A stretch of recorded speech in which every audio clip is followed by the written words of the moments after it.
channel.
Hello there on this Wednesday morning. Small boat crossings have hit a record high. Yes, a damning development for Sir Keir Starmer's Smash the Gangs pledge, as provisional figures show that around 700 migrants arrived on our shores yesterday. Now, this surpassed the previous one-day record, begging the question, has the government lost control of our borders? Stupid question, but anyway. And what is a woman? Well, the Supreme Court is set to deliver its verdict on how a woman should be defined in law. But the Prime Minister previously struggled with this definition. Woman can have a penis. Nick, I'm not.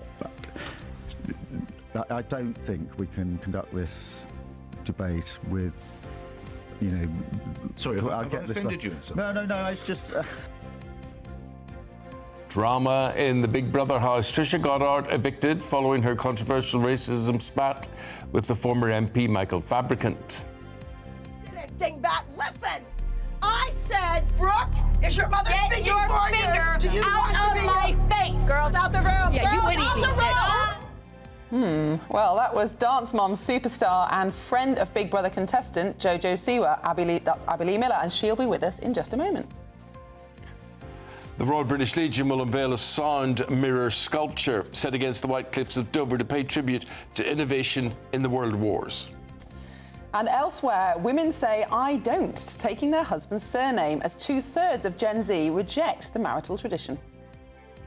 And in the sport this morning, Aston Villa beat Paris Saint-Germain last night 3-2, but were 1 goal short, which means they're eliminated for the Champions League 5-4 on aggregate. And it's Arsenal's turn tonight. They go to Real Madrid to play in the Bernabeu. They're 3-0 up, but Real Madrid expect a remontada. Thank you very much. And if you're playing professional tennis, is it bad etiquette to say your opponent smells bad? We'll see. Hello there, good morning. An unsettled day ahead for some, with heavy outbreaks of rain and a couple of rain warnings in force. Stay tuned and I'll be here with all the details. 2 minutes past 6 on this Wednesday morning. Very nice to have you on board. I'm Eamonn Holmes. I'm Miriam Cates, and you're watching GB News Breakfast.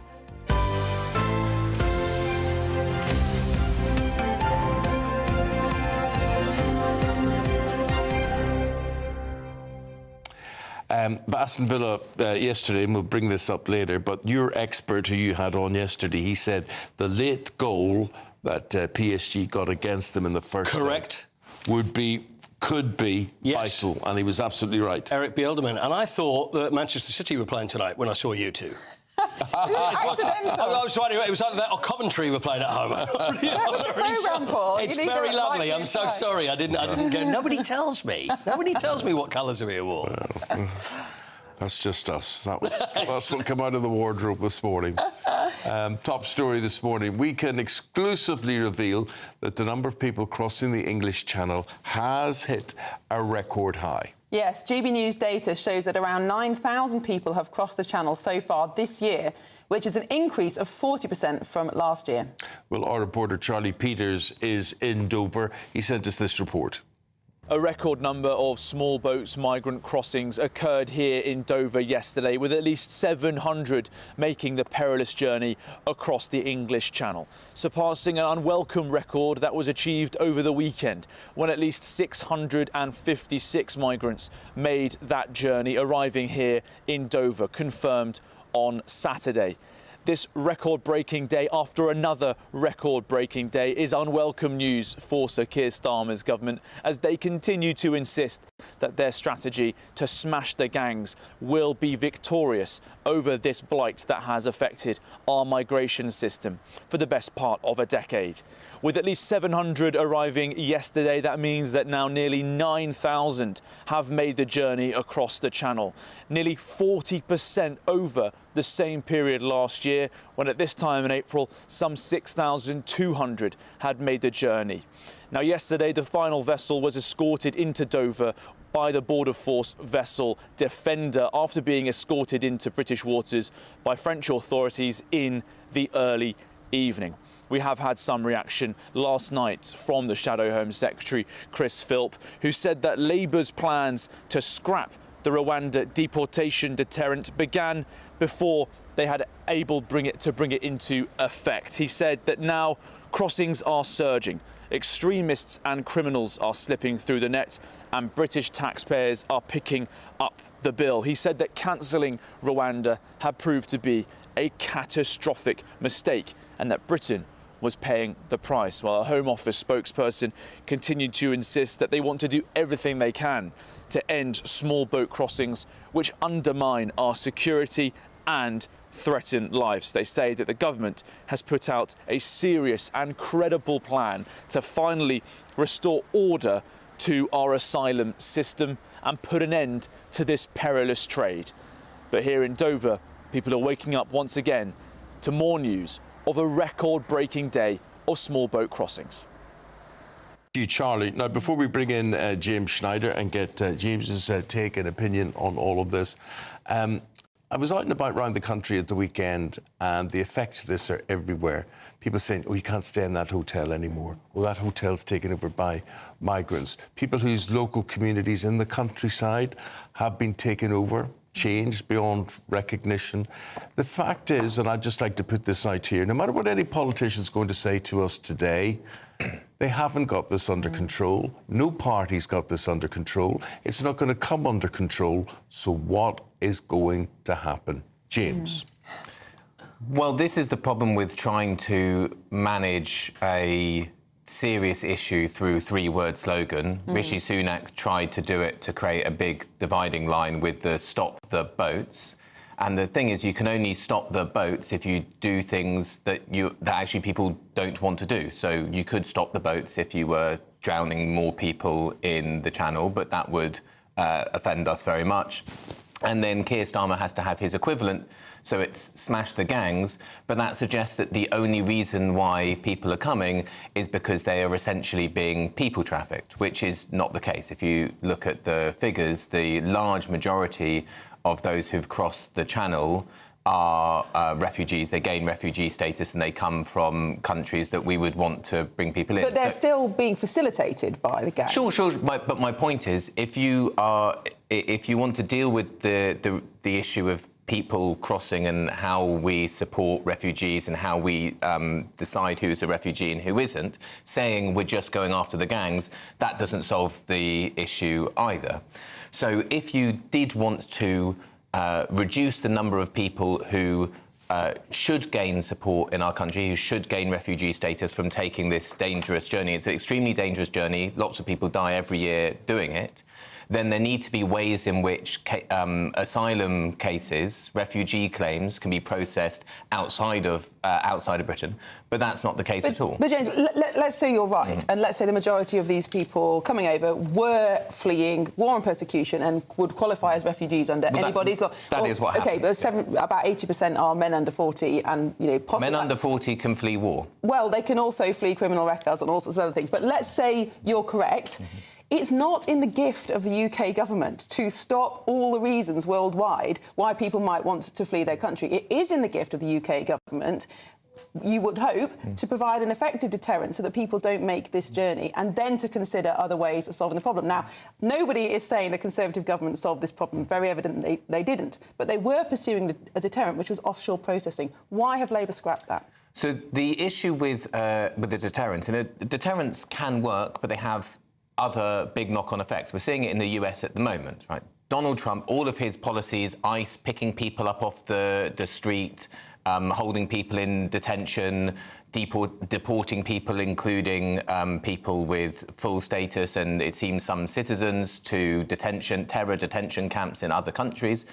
This does stop people coming, but it stops people coming that you also want to come. For example, tourism figures to the US last month fell by 17% from Europe. Lots of people don't want to go to the US. So you can make coming to your country a more hostile thing, but you can't just do that for a small group of people that you decide that you don't want to come. They're big knock-on effects. So, you know, you can't treat this as if there is one silver bullet which says everybody that we want to come will continue to come, and everybody that we don't think has a right to be here will decide that they don't have a right to be here, unless you do things which offend us in other ways. Remember when Theresa May when she was Home Secretary, she sent vans round areas, you know, diverse areas, mainly of British citizens, but British citizens of lots of different backgrounds, with signs saying "Go home." Now, this was very offensive to lots of, you know, to lots of people who are British, who are from different minority backgrounds. Now, we don't want that kind of society James, we know either. that's failed, and it's failed for all sorts of reasons. It was a daft idea. Plus, we are no good at deporting people.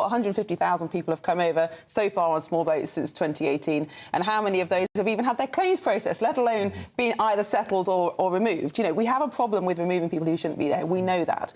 But unlike the US, which has a land border, and they've built a fence, and it's relatively effective and it's patrolled militarily, we don't have the land border. But tourists don't come across on small boats. It's not a fair comparison. If you had a law that said if you arrive here on a small boat, you will never gain access to this country, that's not going to put tourists off. I mean, the sea border is much more effective, actually, than a porous land border. For numbers. And for all of Trump's much heralded build the wall, not very much wall was built, and a lot of wall had been built before by Barack Obama. But if we are going to turn our back on our international obligations in law, you know, it is not illegal to claim asylum. We support as a country, legally, and also, I think, as a country, we support people who are fleeing war and persecution. That's why we support refugee status.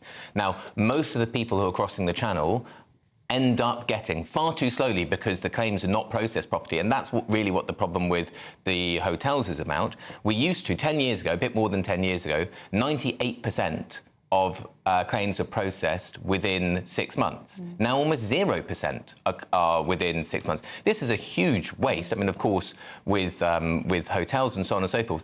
But if most of the people, 80% you quoted earlier, then get refugee status, this is months and months and months of... No, I said 80% are men under 40 that have come across on well, I think the figure is in that region that then do receive refugee status. This is people who want to... where it's 11% this is people who want to contribute to our society, who then are unable to do so for a long period of time. James, I'm listening to you, and I don't disagree with what you're saying, and it is the humane, right thing to say and do. But could I say to you, you say we as a country support, but I would also put it to you, I suspect, and I'm sure I'm going to get a lot of reaction to this today, that we as a people of this country don't support it. Our government supports it. Our people do not want to see these refugees here being held the way they are, not processed, as you were saying. It is blooming ridiculous that this goes on and nothing is really done about it. So the not processed point, absolutely. And we've had a big problem with not having enough people in the Home Office to process the cases, and some of Home Office cuts was an issue, and some of resourcing and redirecting resourcing was an issue, and that needs to be reversed rapidly because, yeah, it's absurd that they're not being processed. But if you ask the British people, do you think that people who are fleeing war and persecution should have a place of safety? They say, yes, of course. Yeah, but not in my backyard, they're going to say. Well, anyway, look, we just threw the question out there. Yeah. It's controversial. It's a terrible situation that is going on. How do we solve it? What do we do about it? You've heard what James has had to say. You've heard what Miriam's had to say. I've thrown my two halfpence in here as well. Where do you stand on this and what's going to be done? I put it to you, nothing is going to be done. So where does that leave us? Indeed. Well, that will bring us to our poll of the day nicely, because the question is today, have we lost control of our borders for good? Well, you can vote on that, and we'll be bringing you the live results throughout the day, so make sure you stay tuned. And for all our latest polls, news and how to vote, go to gbnews.com/poll. You see, I think people's big complaint will be what we do with our borders and what we've decided to do. Were you asked to vote on it? No, you weren't. You weren't. Well, You weren't people have asked for your voted for opinion. lower immigration election after election after election since about 1997, and every government since then has failed, which does show what a difficult problem it is, that let's be real. But I just think the numbers will only go up without the deterrent of deportation. There's where we stand on that. The time 6:14. Let us know, have your say. There it is on screen today, and we will reflect that throughout the programme. So here is what else is happening. Well, the Birmingham bin strike is set to continue after workers overwhelmingly rejected the council's latest pay offer. Unite, the union, says the deal fails to address potential pay cuts of up to £8,000. But public health fears are growing, with residents reporting rat infestations. The council says its offer was fair and its door remains open. The Business Secretary, Jonathan Reynolds, has said any Chinese bid for British steel would be looked at in a different way after the government was forced to seize control from Jingye. It comes as 2 emergency shipments of raw materials arrived to stop British Steel's blast furnaces from going cold. Steelworkers have called the delivery a huge relief and a turning point for the site's future. And the White House Press Secretary Caroline Leavitt has said the US currently has 15 trade deals that are being actively considered and will be announced very soon. That's as sources close to number 10 say talks with the US are progressing well, with a potential deal on the horizon. And finally, the Northern Lights were visible across parts of the country last night. Those living in Northern Ireland and Scotland were best placed to see a stunning display due to clear skies.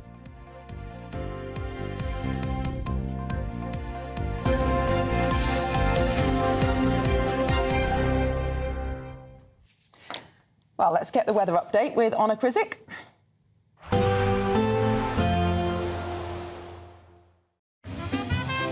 Heavy showers first thing will be followed by a warm, cosy day. Boxed boilers, sponsors of weather on GB News. Hello there, good morning. Welcome to your GB News weather update from the Met Office.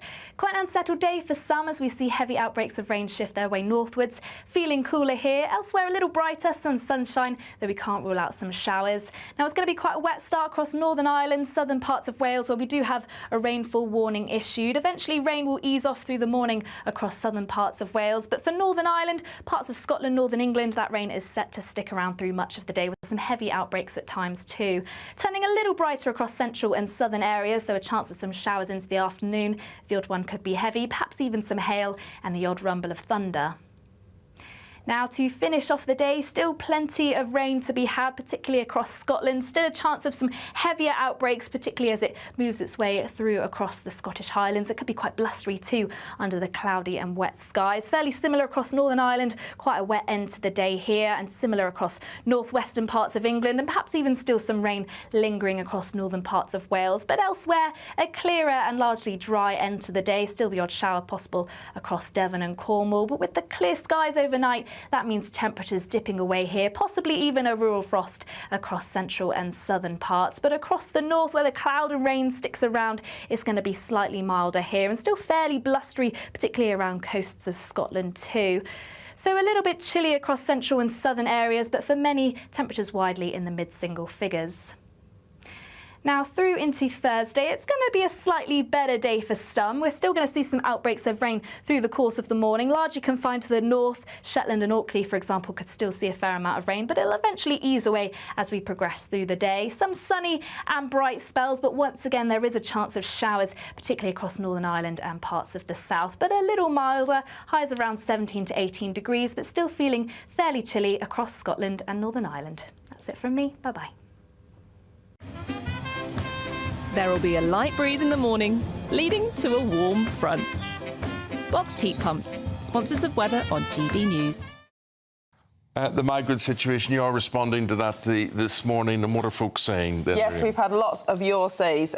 Andrew Gregory says, James, they get refugee status because the Home Office are useless, not because they're genuine refugees, they're economic migrants. And there's another comment pointing out that the Home Office grants refugee status to about 80% of people coming in on small boats, whereas in France and Germany it's much, much lower, 25%, it's even lower, I think, in Denmark. And of course, if the Home Office decide everybody's a refugee, then of course they get refugee status. So I think the government will decide one thing, and I suspect you will decide something different. Keep those views coming in, and we will deal with them today. Dealing with views like that is one of the reasons that we've been nominated for a Trick Award again, which is a good thing. So you scan that code there on your screen and get us on a short list. We're on a long list now, and then we go on a short list for Best Breakfast Show, which is really nice. And Charlie Peters, his good work in tracking down these rapists all around the country and these grooming gangs. Best News Presenter category. Charlie's up for that one. It'd be wonderful to see his work recognised. You do the same thing there. Absolutely. Well, still to come, we've got Paul Coit coming into the studio with all of the sports news. You're watching GB News Breakfast with Eamonn and Miriam. In the same outfits. In the same outfits. Colour.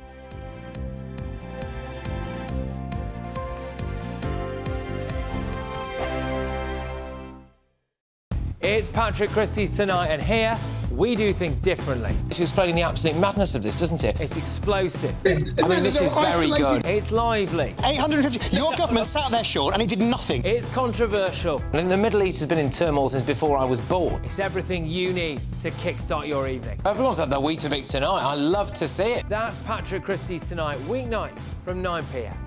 Only on GB News, the People's Channel, Britain's news channel. Headliners on GB News 11 p.m. every night. It's got 3 top comedians going through the next day's newspapers so you don't have to read them, which is great. That's a good point. He's lying. Maybe he's not lying. That's Headliners every night from 11 p.m. and 5 a.m. as well on GB News, Britain's news channel. Westminster, the ultimate clique. And you're fighting like rats in a sack. But here on the Camilla Tominey Show, we ask the questions the establishment media is too scared to ask. OK, let me ask you a straight question, because I know you're a straight-talking politician. Whether it's net zero, illegal immigration or law and order, nothing is off limits. You had the power then. Yeah, and now you've lost it. That's the Camilla Tominey Show, a politics show that's fearless. But no, let me finish my question if you don't mind, because it is my show. Sundays at 9:30, only on GB News, the People's Channel, Britain's news channel.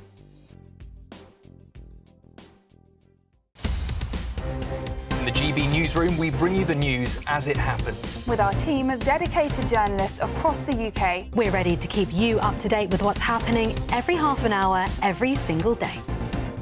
Bulletins here on GB News, the People's Channel, Britain's news channel. If you want your news to be straight talking... This is a nightmare for the Conservatives again. Down to earth. It's not just Nottingham where this is happening, is it? And most importantly, honest. Hard-working, middle-class taxpayers, they'll get their book thrown at them. Then catch me, Martin Daubney, Monday to Friday, 3 till 6 p.m. on GB News, Britain's news channel. We're proud to be GB News, the People's Channel, and as you know, we always love to hear your views. Now, there's a new way of getting in touch with us at gbnews.com/yoursay. By commenting, you can be part of a live conversation and join our GB News community. You can even talk to me, Bev Turner, or any of the members of the GB News family. The royal family is an enduring symbol of tradition, unity and pride for Britain. At GB News, we celebrate what makes this country great. In our new Royal Newsletter series, you can join me, Cameron Walker, for Inside the Palace, an exclusive look every week that takes you beyond the gates and brings you the very latest from those at the heart of the monarchy. Never miss a royal moment again. Sign up now. Go to gbnews.com/royal newsletter and get the latest straight to your inbox.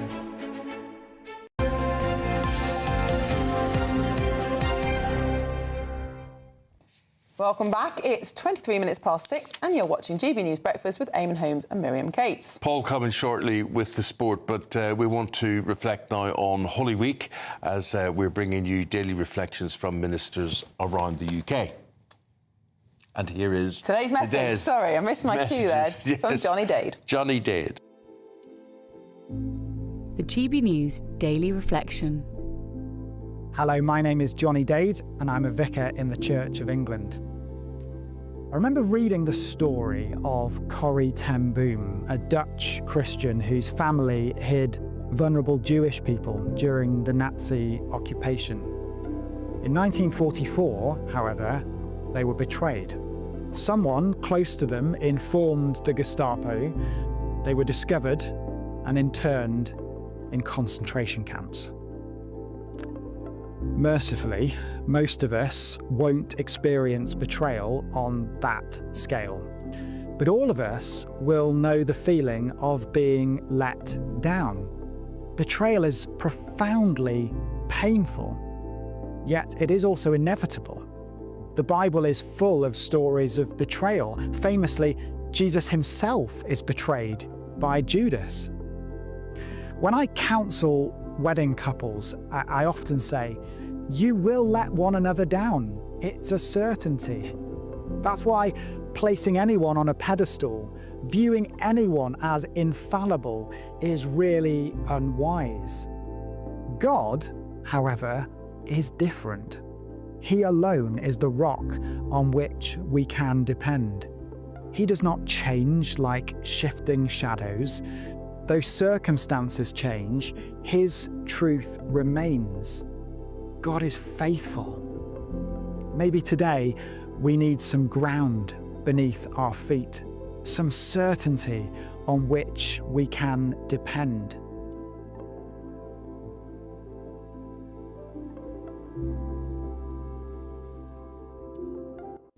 And with that, we segue to Paul, who's got, well, not particularly good news on the football front.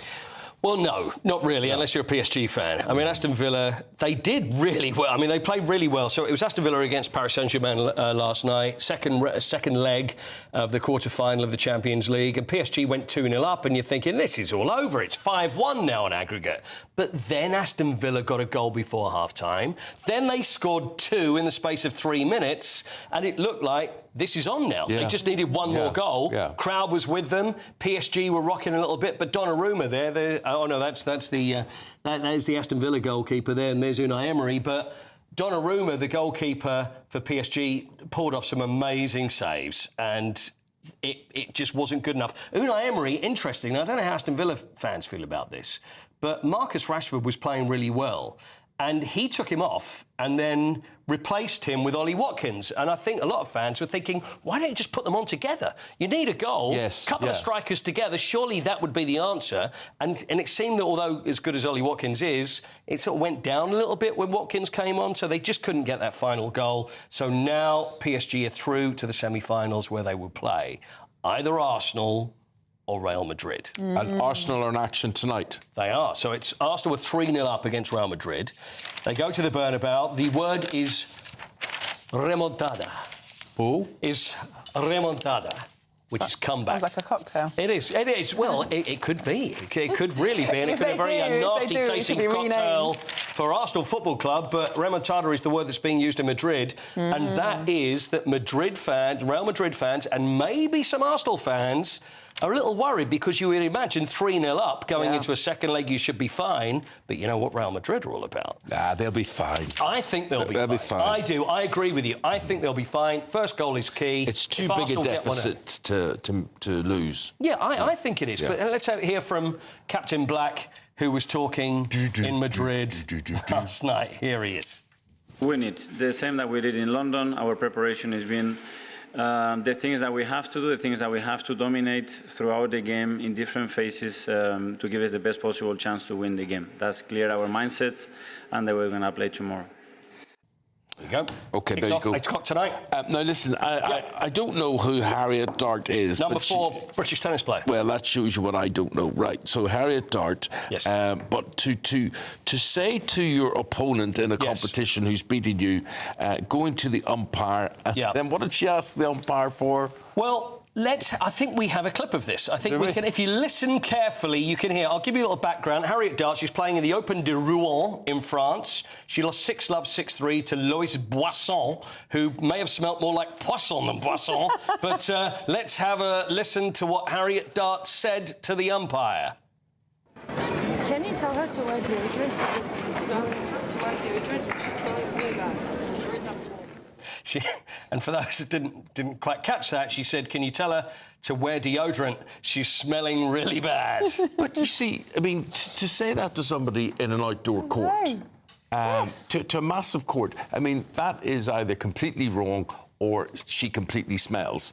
I mean, they are, you know, how many metres or 20 metres away from each other most of the time. It's maybe that's it. Is she actually every time...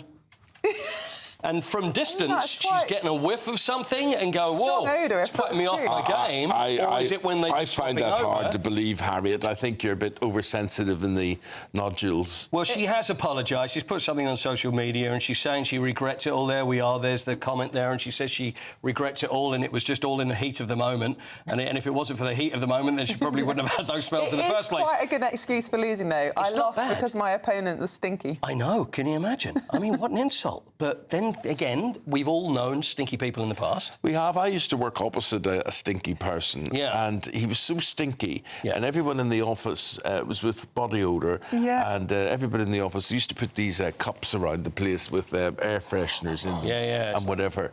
But no one would actually say to him, you smell, or will you do something about that underarm problem? Well, you know what? We're getting into a different realm here, but is it the right thing? Just a little quiet word? I think or tell the umpire. Somebody, you know, senior of the same sex should say... Yes. Right. Well, yeah, not in sports. But not Harriet Dart. She's not the one to do it. In sport, it's hot, you're sweaty. I mean, you can't expect people to smell fresh as a daisy. You can't go, point deducted, point violation for smelling really whiffy. See, I'm a bit like Prince Andrew. I don't sweat. I wouldn't say that. I know. Yeah. I don't sweat. I see. Do you not? Yeah, no, and certainly don't smell. Right, OK. I could wear the same socks for 2 years and it would Really? no I've smell. never had a foot smelly problem, although I did live with someone that had... It was like... I had to say a few words. I did. I did have to say something. I did call in the umpire on that one. I did. OK, we'll call in those stories later on. Thank you, Paul. Thank you very much. Well, it's time for our Great British Giveaway. It's our biggest prize to date and your chance to enjoy as many getaways as you like in your very own 4-berth motorhome worth over £67,000. And we'll throw in £5,000 cash as well. Here we go.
Good luck with that and good luck with you if you're hitting the roads as the Easter traffic builds up. Here's how it's looking today.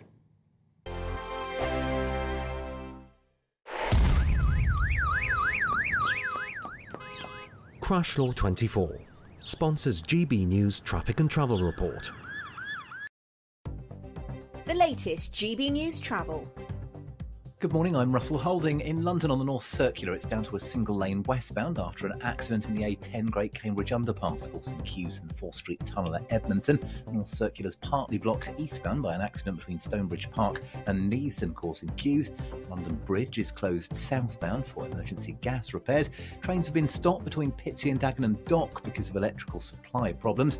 Trains have also been stopped southbound from Purley to Redhill because of an obstruction on the line.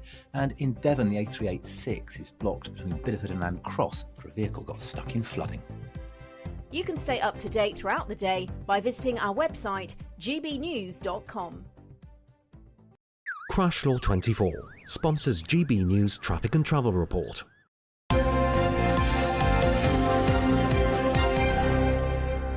Very, very shortly, we will be joined by Dance Mums superstar Abby Lee Miller, and she's talking about Jojo Siwa in the Big Brother house, who's the latest to be evicted. You're watching GB News Breakfast with Eamonn and Miriam. The royal family is an enduring symbol of tradition, unity and pride for Britain. At GB News, we celebrate what makes this country great. In our new royal newsletter series, you can join me, Cameron Walker, for Inside the Palace, an exclusive look every week that takes you beyond the gates and brings you the very latest from those at the heart of the monarchy. Never miss a royal moment again. Sign up now. Go to gbnews.com/royal newsletter and get the latest straight to your inbox. Exciting news. Every Friday, my Patrick Christie's Tonight Show is going to have a twist to it. We're welcoming some special guests. You. That's right, on Fridays I'm going to be doing my show in front of a live studio audience because this show is about you and what you have to say. It's going to be the same big debates, same big topics, same big opinions. But every Friday night at 9 p.m, you are invited to come on down to Patrick Christie's Tonight to be a part of the action. Only on GB News, the People's Channel, Britain's news channel. I'm Christopher Hope. From pop stars to politicians, I'll interview anybody in a pub who's got a political opinion. Join me every Friday on Spotify, Apple Podcasts, YouTube or gbnews.com, or wherever you get your podcasts. This is GB News, the People's Channel. Hi, I'm Michelle Dewberry, and my show is your opportunity to cut through all the noise and dive in headfirst to some robust debates. Ideas clash. Situation, no, isn't it? Because the failure is... You're deliberately avoiding my point. Nothing's held back. And if you think this is the end of it, wait for more. And we do not shy away from the difficult stuff. Sometimes I want to shake people and say, if only you understood. So join me on Jubes & Co. weeknights at 6 p.m, only on GB News, Britain's news channel. If you want your news to be straight talking, This is the nightmare for the Conservatives again. down to earth, It's not just Nottingham where this is happening, is it? and most importantly, honest, Hard-working, middle-class taxpayers, they'll get the book thrown at them. then catch me, Martin Daubney, Monday to Friday, 3 till 6 p.m. on GB News, Britain's news channel. Good Afternoon Britain isn't just about us. The wonderful thing about this programme is it's about everyone watching. It's an interactive programme. Well, there absolutely is something to see here, and we're going to be talking about it more. Whether it's breaking royal news, please bring us up to date. Or indeed a particularly punchy speech in the House of Commons. Very, very curious. We bring it to you live, and then we bring you live reaction as well. That's Good Afternoon Britain, weekdays from midday. Only on GB News, the People's Channel, Britain's news channel. We're proud to be GB News, the People's Channel. And as you know, we always love to hear your views. Now, there's a new way of getting in touch with us at gbnews.com/your say. By commenting, you can be part of a live conversation and join our GB News community. You can even talk to me, Bev Turner, or any of the members of the GB News family.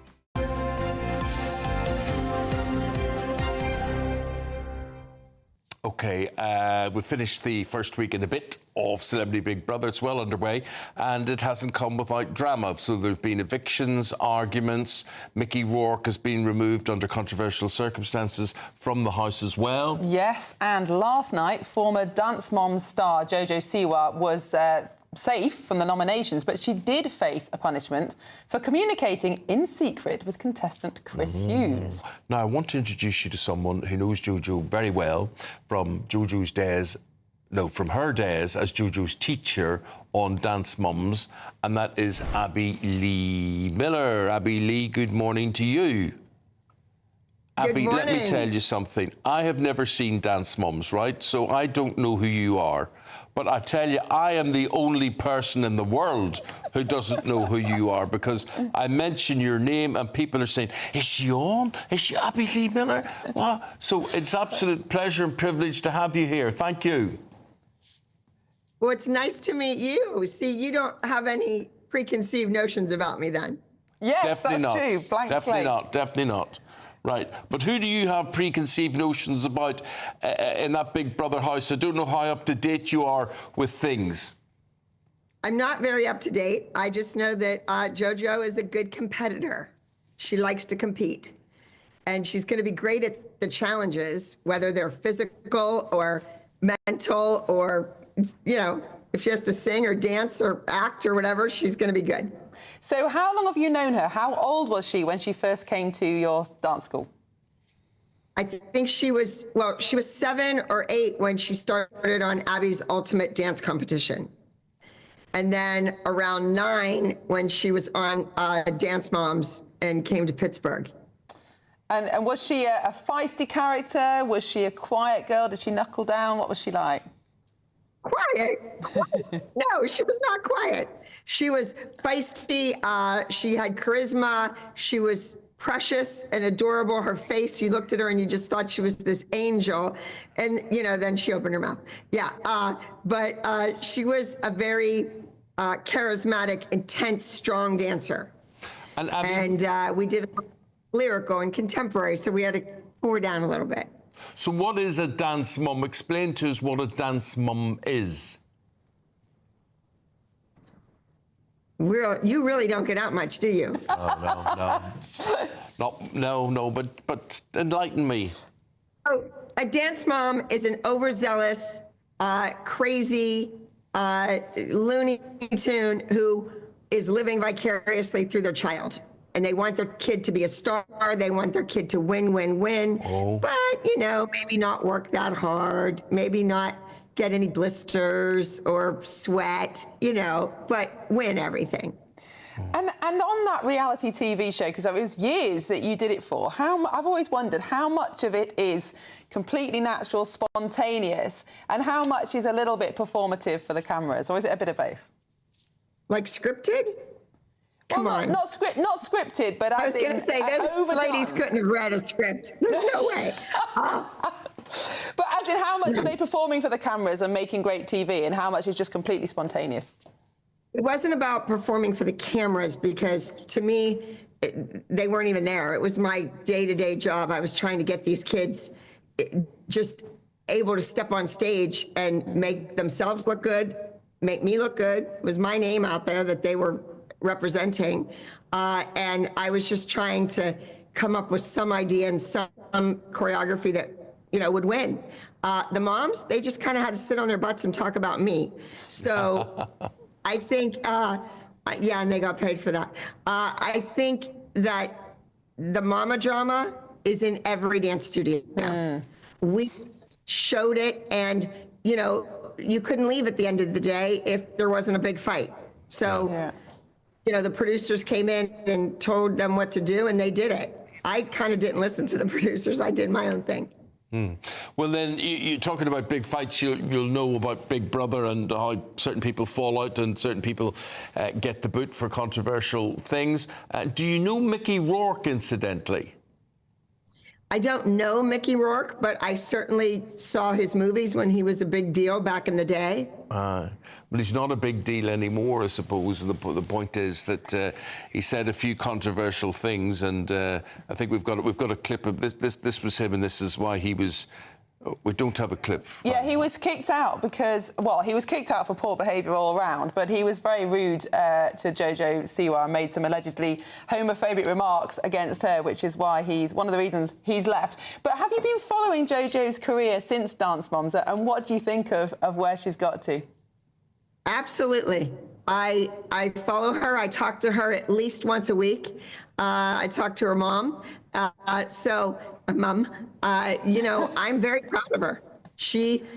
When she left Dance Moms, she had a deal with a huge conglomerate over here. You couldn't walk into any of our big box stores, our Walmarts, our Targets, without seeing her name, without seeing toys that she designed and clothing that she did. And, I dreamed of having a dancewear line in one of those stores, and she had every single item you could ever think of had her name on it.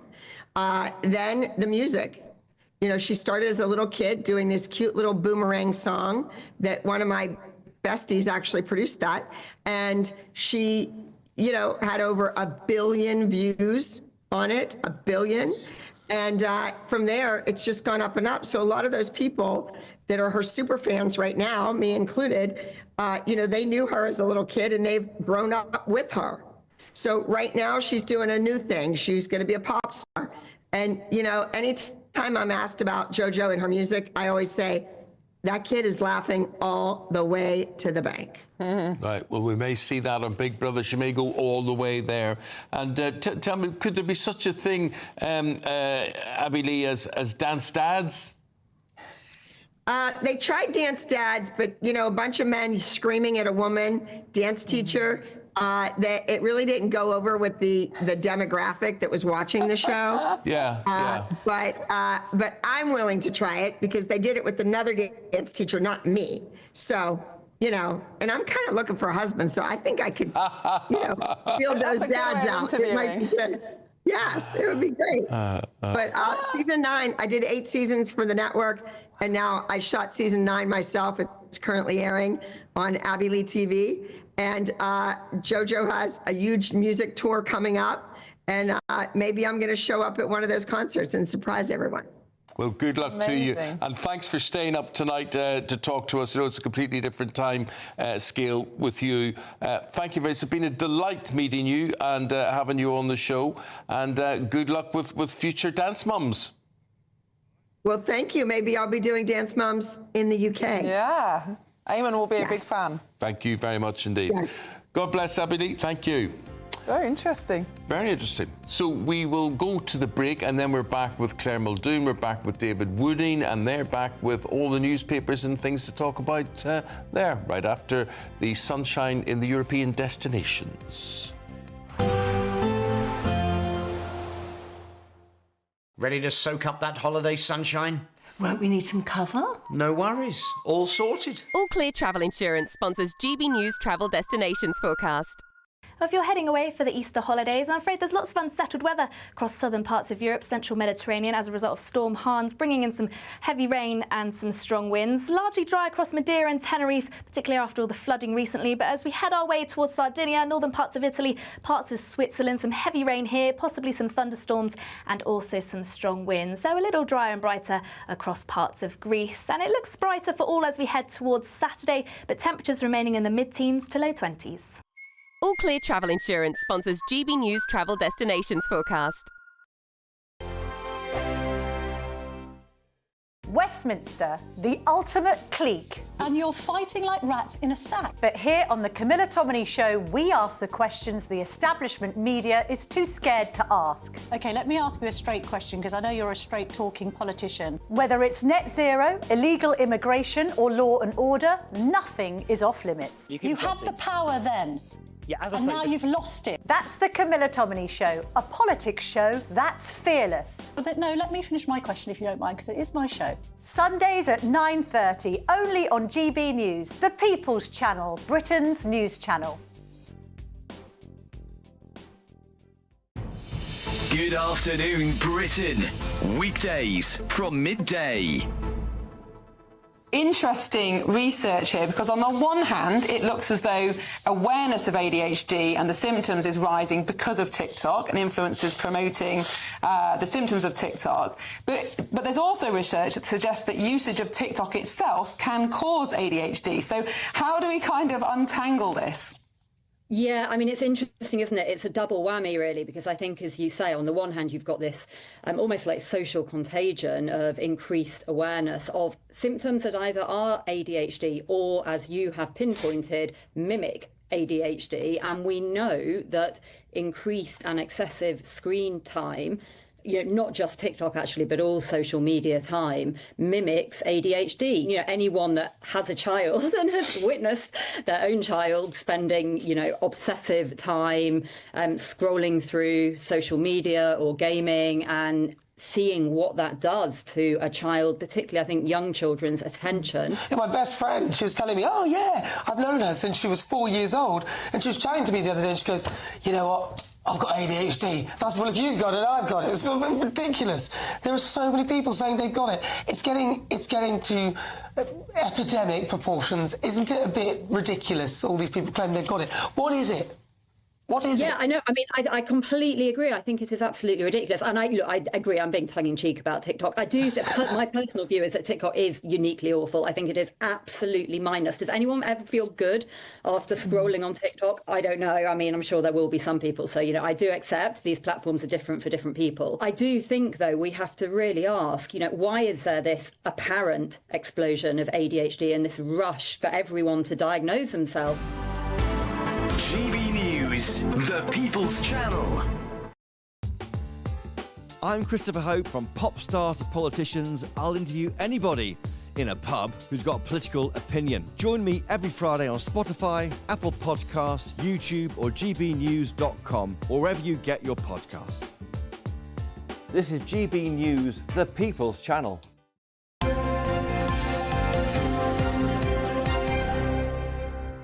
We're delighted to welcome Claire Muldoon and David Wooding. They've got the papers in front of us, and let's see how much good news is really good news about anything. There's certainly not good news for Second World War veterans, David. No, because the government appears to be backtracking on a pledge to allow our war heroes from the Second World War to travel to the key places, Arnhem and the beaches, for the 80th anniversary of VE Day later this year. Now, of course, the people who were fighting in the Second World War, this is their last major chance to have an anniversary. They won't be around for the 90th or the centenary. And the government have watered down the proposal and said that they will allow them to attend events in the UK, but they won't pay for them to go to any in the key areas of France on the front line, which the Express are rightly putting as a headline as it's a betrayal. And that's how it's being viewed. What's the reasoning behind that? It doesn't seem to explain why the government have done this, but they've really gone with both barrels, to use a military term. It's not just a funding cut, it says in the headline inside. It's the ultimate snub to those who never came home. For many heroes, it makes that point. This is their final chance to travel in remembrance.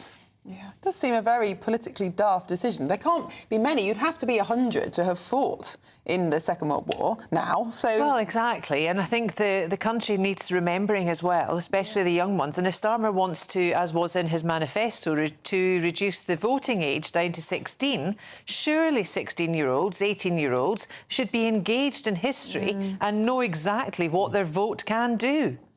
Right, talking about votes, there may be a lot of unions voting for strikes over the summer. This is front page of the Daily Telegraph, Claire. Yeah, I know, and you just think it's the unison for the health workers, it's education, spanning universities and high schools up and down the country.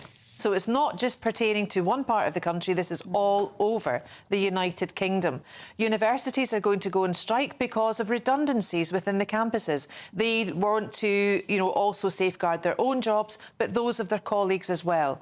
And you think, well, universities are offering subjects now and offering degrees that really are not worth the money, right? We know that. This is Tony Blair's fault. He espoused the wonderfulness of tertiary education, and whilst, yes, it is great, it shouldn't be for all, because not everybody, not every child is fit to do a degree. And there aren't enough graduate jobs. And there aren't enough graduate jobs now either. And with the cut in disability benefits, Miriam, they're wanting people back to work, but where are the jobs to make the work?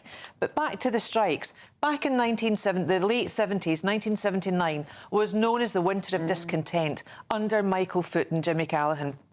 What has happened now is almost the same, because when Rachel Reeves came into power as Chancellor, she gave the unions all they wanted. So why are they now coming back for more? It smacks of greed, it smacks of dishonesty, and it smacks of what planet are you living on when the rest of us are getting fees cut constantly. In the private sector, it's no ton of roses. I would say this, right? So you've had your say, and the newspapers have had its say, and David Wooding, as a newspaper editor, will have had his say. And this country is inherently anti-strike and anti-union.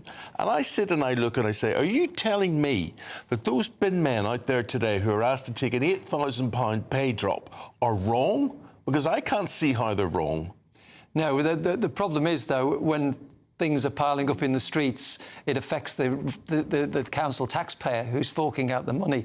The problem for Keir Starmer on this one is that when they were in opposition, he was laying into the Conservatives for any problems with the unions. Now he's in power, and let's not forget that Unite, the union behind this strike in Birmingham, have paid £7.6 million into the Labour Party coffers since Keir Starmer has been leader. David, I get that. I get that. The optics but of I still can't see, optics or not, that you can take £8,000 away from workers and say, right, that's a good deal we're offering you. What's good about that? No, I get that. That's what trade unions are there for. I mean, the big problem they have is that they've said that they can't come up with a reason why you have to have a fourth person on each bin lorry, where other councils have got three all round, and they say it's not safe. That's the big... The problem is that people have got sympathy for the Birmingham bin strikers for, all the reasons we've discussed.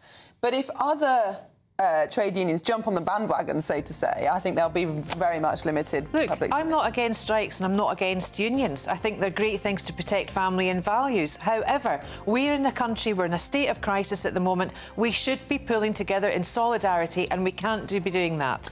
OK, Claire, we can't be having you speak on and on. So we'll say goodbye. That was my fault. We'll say goodbye, and we'll have you guys back again. I might not come back. 40 minutes' time. Here's the weather.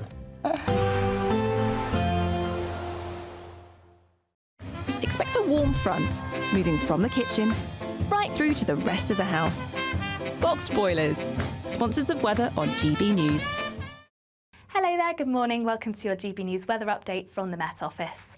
Quite an unsettled day for some as we see heavy outbreaks of rain shift their way northwards. Feeling cooler here. Elsewhere a little brighter, some sunshine, though we can't rule out some showers. Now it's going to be quite a wet start across Northern Ireland, southern parts of Wales, where we do have a rainfall warning issued. Eventually rain will ease off through the morning across southern parts of Wales. But for Northern Ireland, parts of Scotland, Northern England, that rain is set to stick around through much of the day with some heavy outbreaks at times too. Turning a little brighter across central and southern areas, there are chances of some showers into the afternoon. The odd one could be heavy, perhaps even some hail and the odd rumble of thunder. Now, to finish off the day, still plenty of rain to be had, particularly across Scotland. Still a chance of some heavier outbreaks, particularly as it moves its way through across the Scottish Highlands. It could be quite blustery too under the cloudy and wet skies. Fairly similar across Northern Ireland, quite a wet end to the day here, and similar across northwestern parts of England, and perhaps even still some rain lingering across northern parts of Wales. But elsewhere, a clearer and largely dry end to the day. Still the odd shower possible across Devon and Cornwall, but with the clear skies overnight, that means temperatures dipping away here, possibly even a rural frost across central and southern parts. But across the north, where the cloud and rain sticks around, it's going to be slightly milder here and still fairly blustery, particularly around coasts of Scotland too. So a little bit chilly across central and southern areas, but for many, temperatures widely in the mid-single figures. Now, through into Thursday, it's going to be a slightly better day for some. We're still going to see some outbreaks of rain through the course of the morning, largely confined to the north. Shetland and Orkney, for example, could still see a fair amount of rain, but it'll eventually ease away as we progress through the day. Some sunny and bright spells, but once again, there is a chance of showers, particularly across Northern Ireland and parts of the south, but a little milder, highs around 17 to 18 degrees, but still feeling fairly chilly across Scotland and Northern Ireland. That's it from me. Bye-bye. A positive outlook through the night will power through to a bright day ahead. Boxed Home Battery Storage, sponsors of weather on GB News. Crash Law 24 sponsors GB News Traffic and Travel Report. The latest GB News Travel. Good morning, I'm Russell Holding. On the M1 in Northamptonshire, 2 out of 4 lanes are closed southbound after an accident just before junction 15 in Northampton. It's slowed from junction 15A. The M11 in Essex is blocked southbound by an accident just after junction 9 for the A11 causing queues. In London, the North Circular is partly blocked eastbound by an accident between Stonebridge Park and Neaston causing queues. And there's a lane closure on the North Circular westbound at the A10 Great Cambridge interchange after an accident in the underpass with queues from the 4th Street Tunnel. And in Devon, the A386 is blocked by flooding south of Bideford. That's the latest. You can stay up to date throughout the day by visiting our website gbnews.com. Crash Law 24 sponsors GB News Traffic and Travel Report.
Headliners on GB News 11 p.m. every night. It's got 3 top comedians going through the next day's newspapers so you don't have to read them, which is great. That's a good point. He's lying. Maybe he's not lying. That's Headliners every night from 11 p.m. and 5 a.m. as well on GB News, Britain's news channel. If you want your news to be straight talking, this is a nightmare for the Conservatives again. Down to earth. It's not just Nottingham where this is happening, is it? And most importantly, honest. Hard-working, middle-class taxpayers, they'll get their book thrown at them. Then catch me, Martin Daubney, Monday to Friday, 3 till 6 p.m. on GB News, Britain's news channel. Join me, Nana Akwe, for an informative, interactive news programme with a difference. It's fun. No, he didn't say that, Dave. I'm so surprised. I think there's an element of truth to that. Join me from 3 p.m. every weekend, only on GB News, Britain's news channel.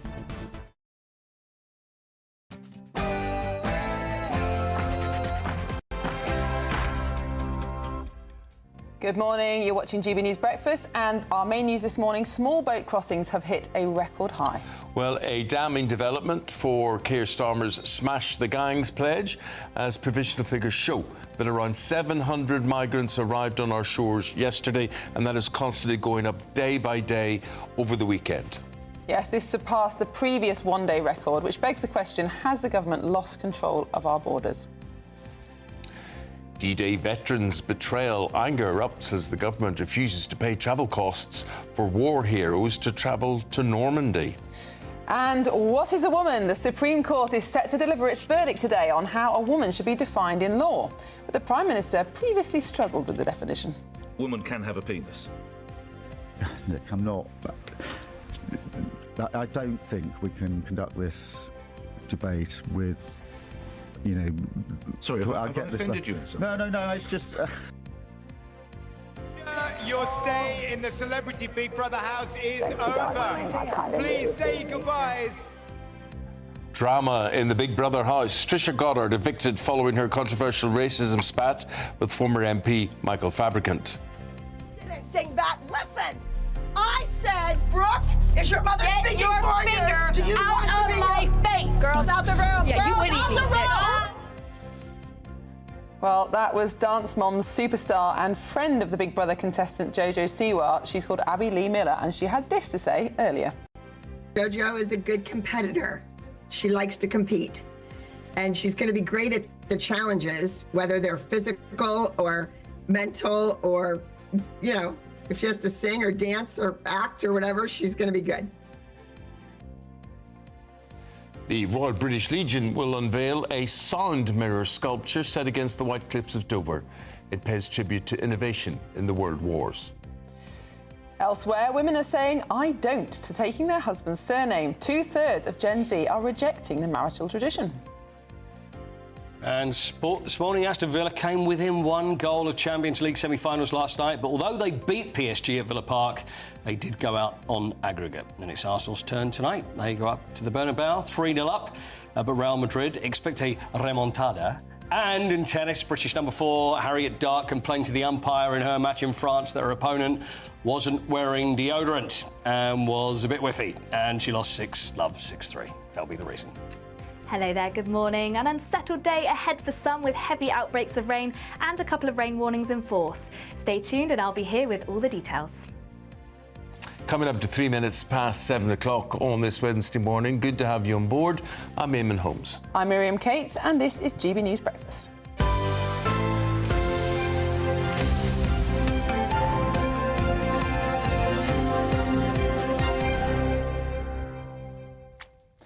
We've had lots of comments, Eamonn, about the small boat story, and I think the impression from reading them is that, yes, people are generous and understanding about genuine refugees, but actually the numbers are now so high that people just want it to stop. They just want the situation to end. It's a security issue, of course, as well as all the other problems that it poses. And I just think there's overwhelming support out there for a much more black and white solution, really. Yeah.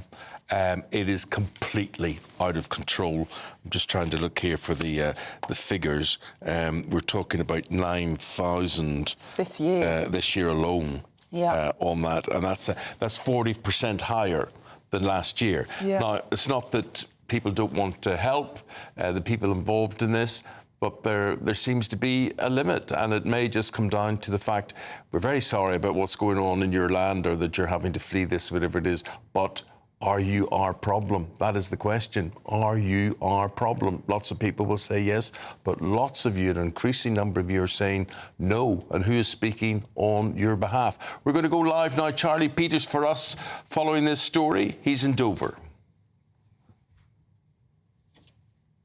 Eamonn and Miriam, yes, as you can probably tell today, much windier weather on the south coast, but it's been unpredictable weather for the last month, and we're still seeing these extraordinary figures of crossings over the perilous journey through the English Channel. Yesterday, we're confident now, according to GB News data, that there are over 700 who crossed yesterday, surpassing a record set just a few days earlier, now approaching some 9,000 crossing for the year. As you said, Eamonn, that would put us around 40% over where we were at the same time last year. And this will come as awful news to the government as they continue to promote their smash the gangs strategy. But at the moment, the only thing that seems to be smashed are these records, lasting just a few days before more numbers come over in several vessels.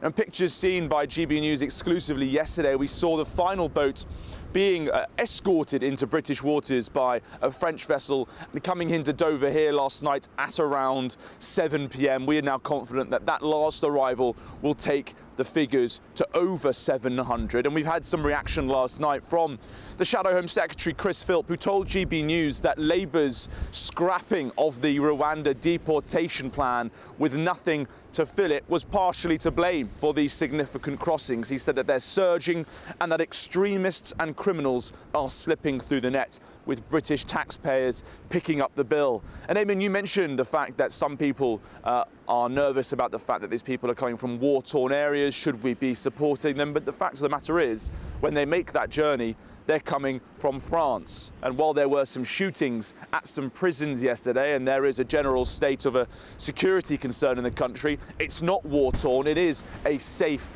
country.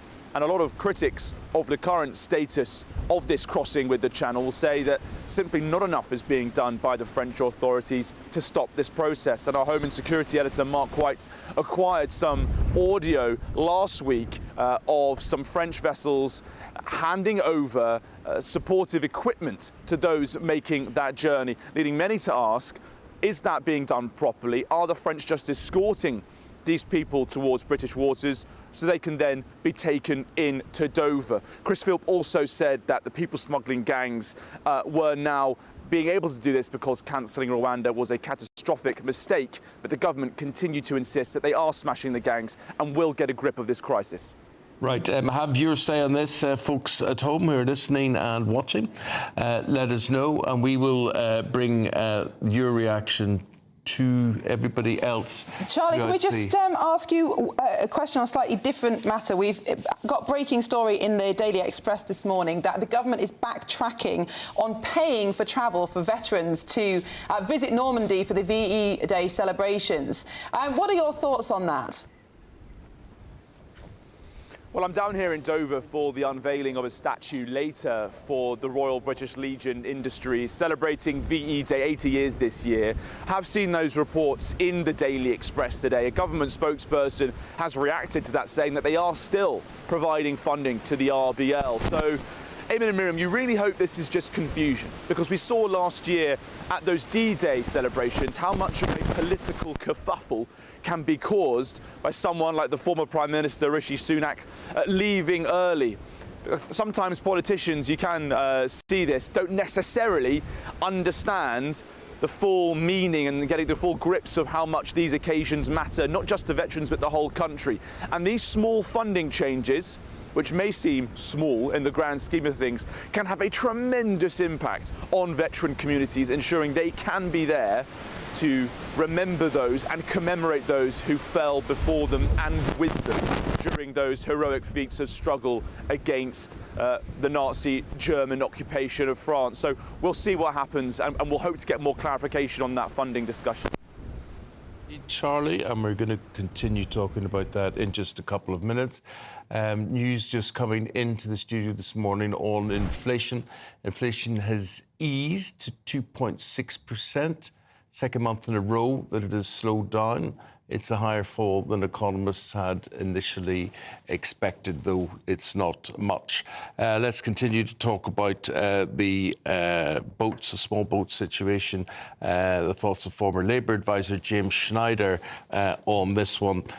James, we were just taking a gauge of what people were saying this morning, and folk aren't happy about this. They just don't feel anybody's taking their point of view on this.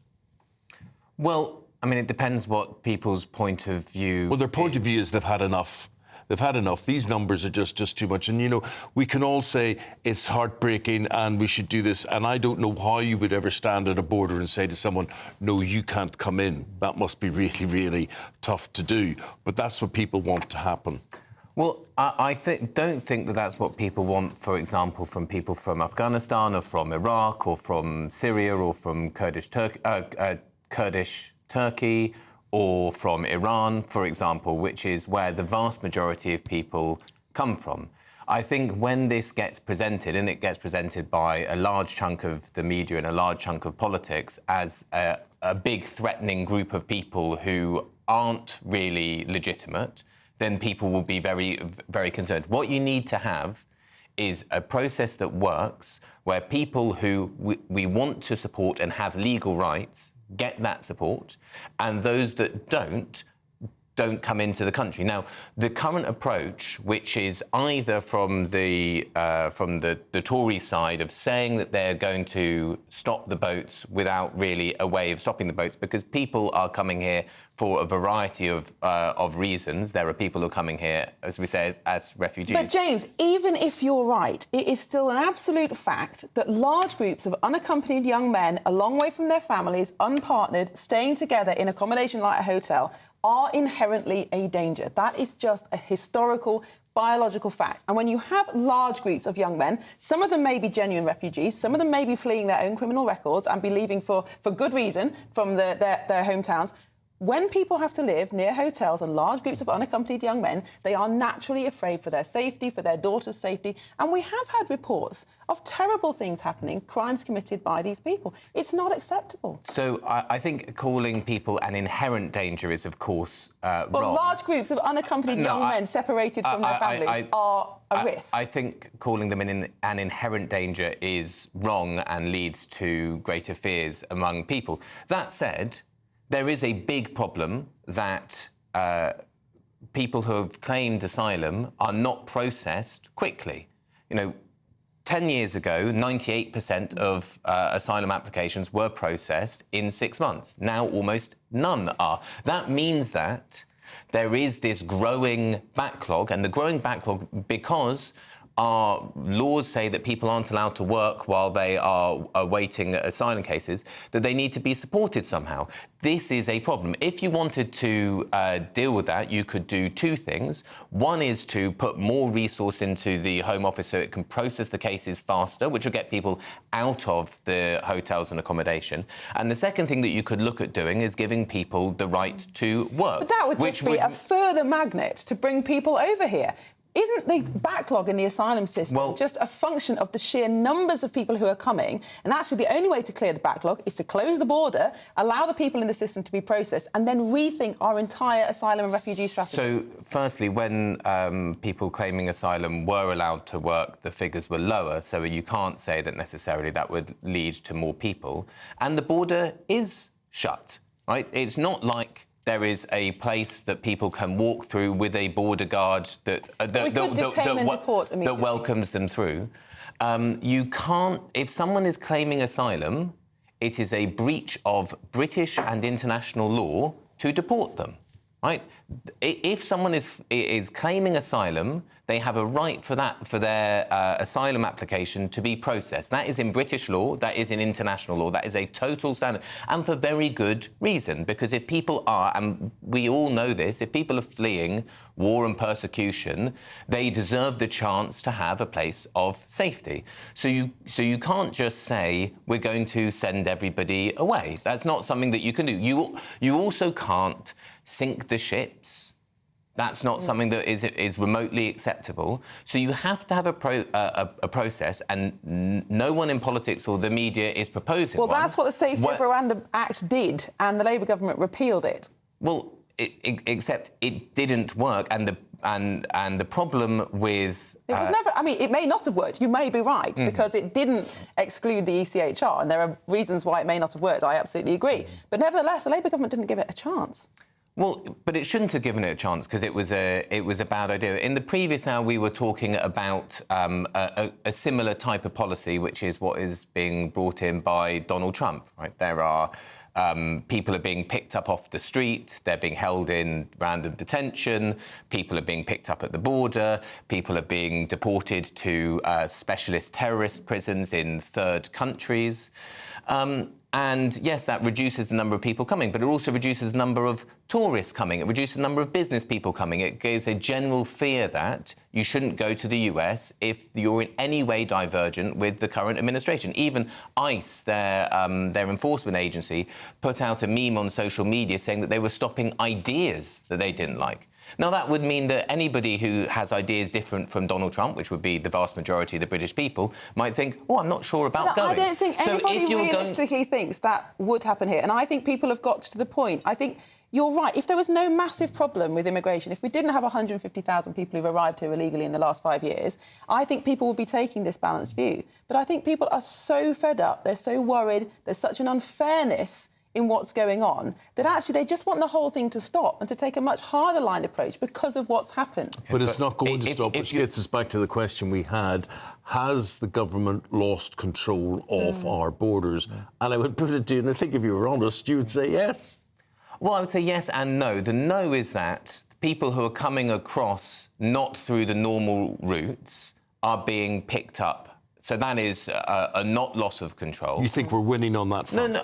Well, they are being picked. You know, in order to know the numbers, these are people who are being processed when they're found on the beaches of Dover. So in that way, no, they're not slipping through the net. In that way, they're not slipping through the net. In the case of yes, there is also quite a big black market of hyper-exploited labour of people without documentation in Britain, and that I don't think the enforcement is done very well at all. But I think that's primarily because they undermine labour. You know, that undermines not the people. The fact of their illegality undermines labour standards.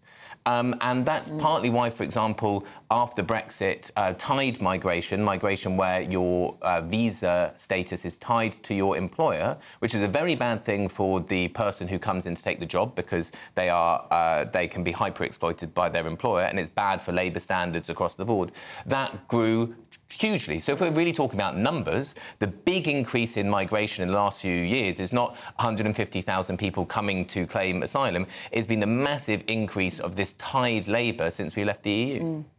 And I think there was a study by Thames Water, wasn't there, a few months ago, that found that 1 in 13 people in London is somebody who's here illegally for whatever reason. Maybe their visa has expired. And Thames Water? Yes, well, Thames Water did a study to find out basically how much sewage there is in the system so that they can plan. And therefore, and you know, sewage doesn't lie about how many people there are. So the population is larger than... Yes, a 13th higher than officially. Yeah. Anyway, we better move on. Yeah, we got to leave it there. Thank you very much for your contributions today. We'll get reaction to that throughout the programme this morning.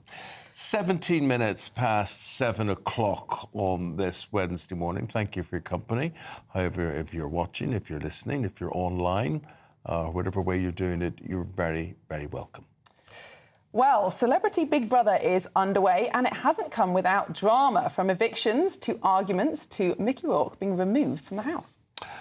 Now, you're now going to hear from former Dance Mum star Jojo Siwa. No, you're not going to hear from her. You're going to hear from the woman that runs Dance mums. Yes, Anyway. Abby Lee Miller, I think she's called. But Jojo wasn't nominated for eviction last night, but she did face a punishment for communicating in secret with Chris Hughes, who is another contestant.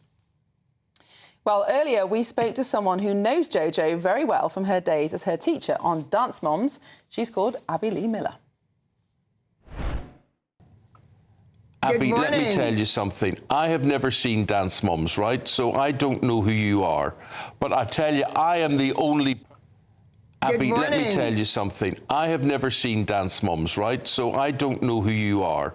But I tell you, I am the only person in the world who doesn't know who you are, because I mention your name and people are saying, is she on? Is she Abby Lee Miller? Well, so it's absolute pleasure and privilege to have you here. Thank you. Well, it's nice to meet you. See, you don't have any preconceived notions about me then. Yes, Definitely that's not. true. Blank Definitely slate. not. Definitely not. Right. But who do you have preconceived notions about in that Big Brother house? I don't know how up to date you are with things. I'm not very up to date. I just know that JoJo is a good competitor. She likes to compete. And she's going to be great at the challenges, whether they're physical or mental or, you know, if she has to sing or dance or act or whatever, she's going to be good. So how long have you known her? How old was she when she first came to your dance school? I think she was 7 or 8 when she started on Abby's Ultimate Dance Competition. And then around 9 when she was on Dance Moms and came to Pittsburgh.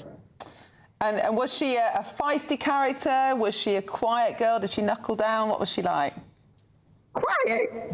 No, she was not quiet. She was feisty.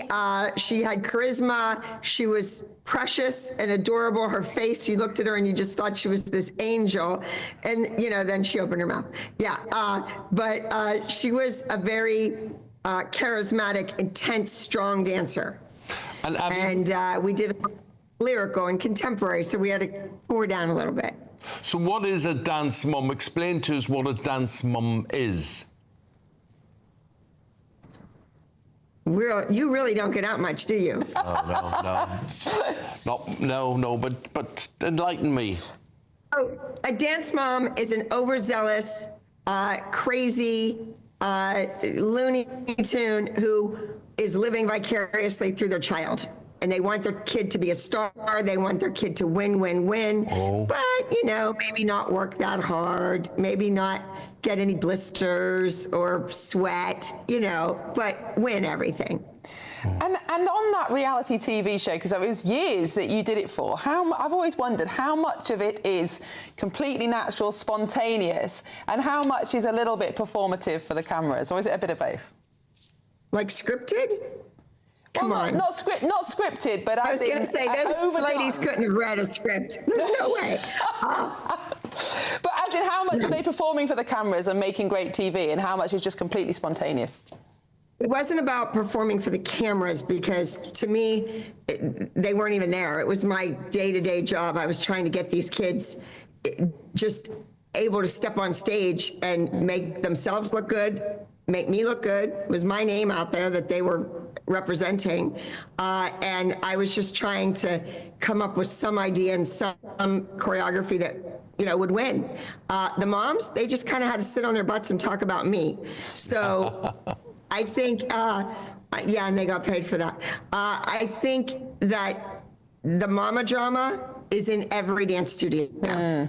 We showed it, and, you know, you couldn't leave at the end of the day if there wasn't a big fight.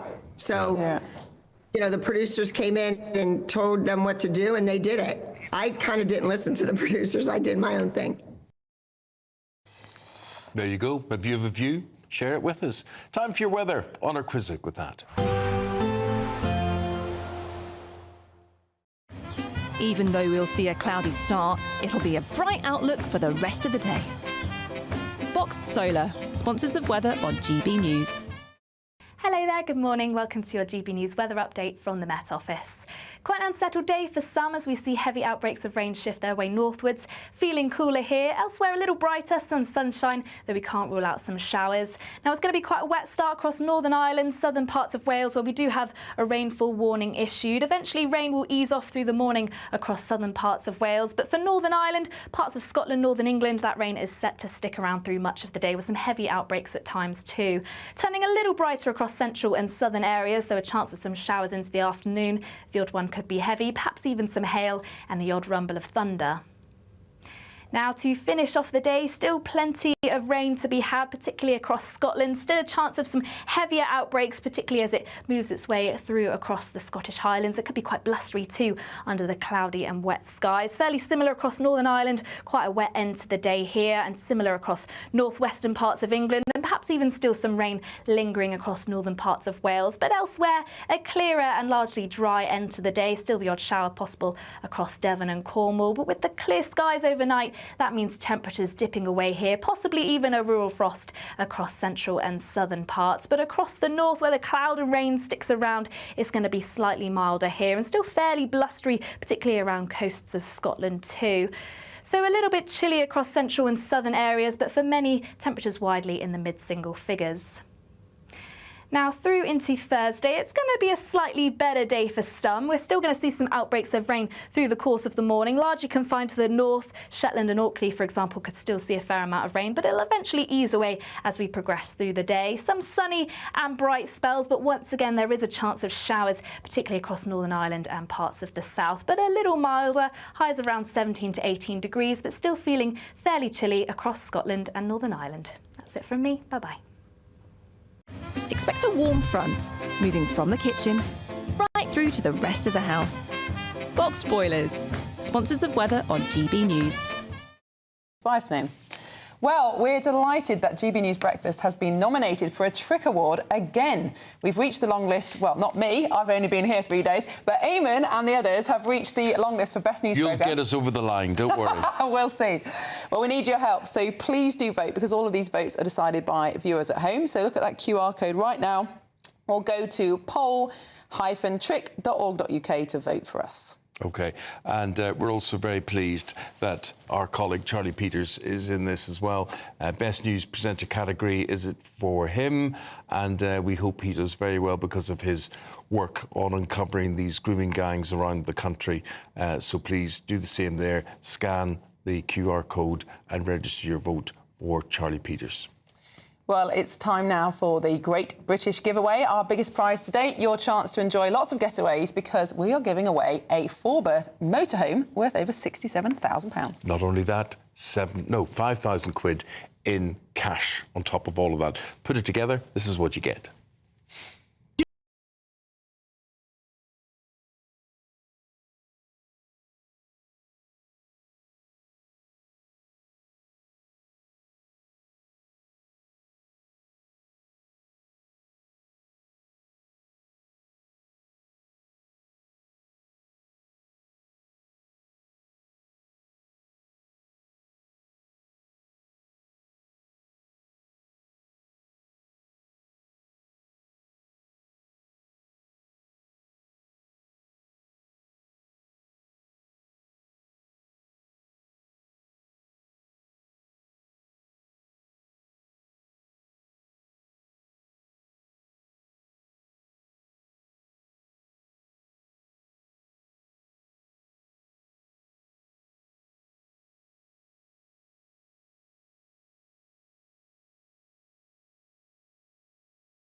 Still to come on GB News Breakfast, should a woman take her husband's name? Well, 2/3 of Gen Z women don't think so. We'll be debating that next. You're watching GB News Breakfast with Eamonn and Miriam. Good Afternoon Britain isn't just about us. The wonderful thing about this programme is it's about everyone watching. It's an interactive programme. Well, there absolutely is something to see here, and we're going to be talking about it more. Whether it's breaking royal news, please bring us up to date, or indeed a particularly punchy speech in the House of Commons. Very, very curious. We bring it to you live, and then we bring you live reaction as well. That's Good Afternoon Britain, weekdays from midday. Only on GB News, the People's Channel, Britain's news channel. It's Patrick Christie's Tonight, and here we do things differently. It's explaining the absolute madness of this, doesn't it? It's explosive. I mean, this is very good. It's lively. 850. Your government sat there, Sean, and it did nothing. It's controversial. And the Middle East has been in turmoil since before I was born. It's everything you need to kickstart your evening. Everyone's had their Weetabix tonight. I love to see it. That's Patrick Christie's Tonight, weeknights from 9 p.m. Only on GB News, the People's Channel, Britain's news channel. In the GB Newsroom, we bring you the news as it happens. With our team of dedicated journalists across the UK, we're ready to keep you up to date with what's happening every half an hour, every single day. Bulletins here on GB News, the People's Channel, Britain's news channel. If you want your news to be straight talking, this is the nightmare for the Conservatives again. Down to earth. It's not just Nottingham where this is happening, is it? And most importantly, honest. Hard-working, middle-class taxpayers, they'll get the book thrown at them. They catch me, Martin Daubney, Monday to Friday, 3 till 6 p.m. on GB News, Britain's news channel. Westminster, the ultimate clique. And you're fighting like rats in a sack. But here on the Camilla Tominey Show, we ask the questions the establishment media is too scared to ask. OK, let me ask you a straight question, because I know you're a straight-talking politician. Whether it's net zero, illegal immigration or law and order, nothing is off limits. You had the power then. Yeah, as I and say, now you've lost it. That's the Camilla Tominey Show, a politics show that's fearless. But no, let me finish my question if you don't mind, because it is my show. Sundays at 9:30, only on GB News, the People's Channel, Britain's news channel.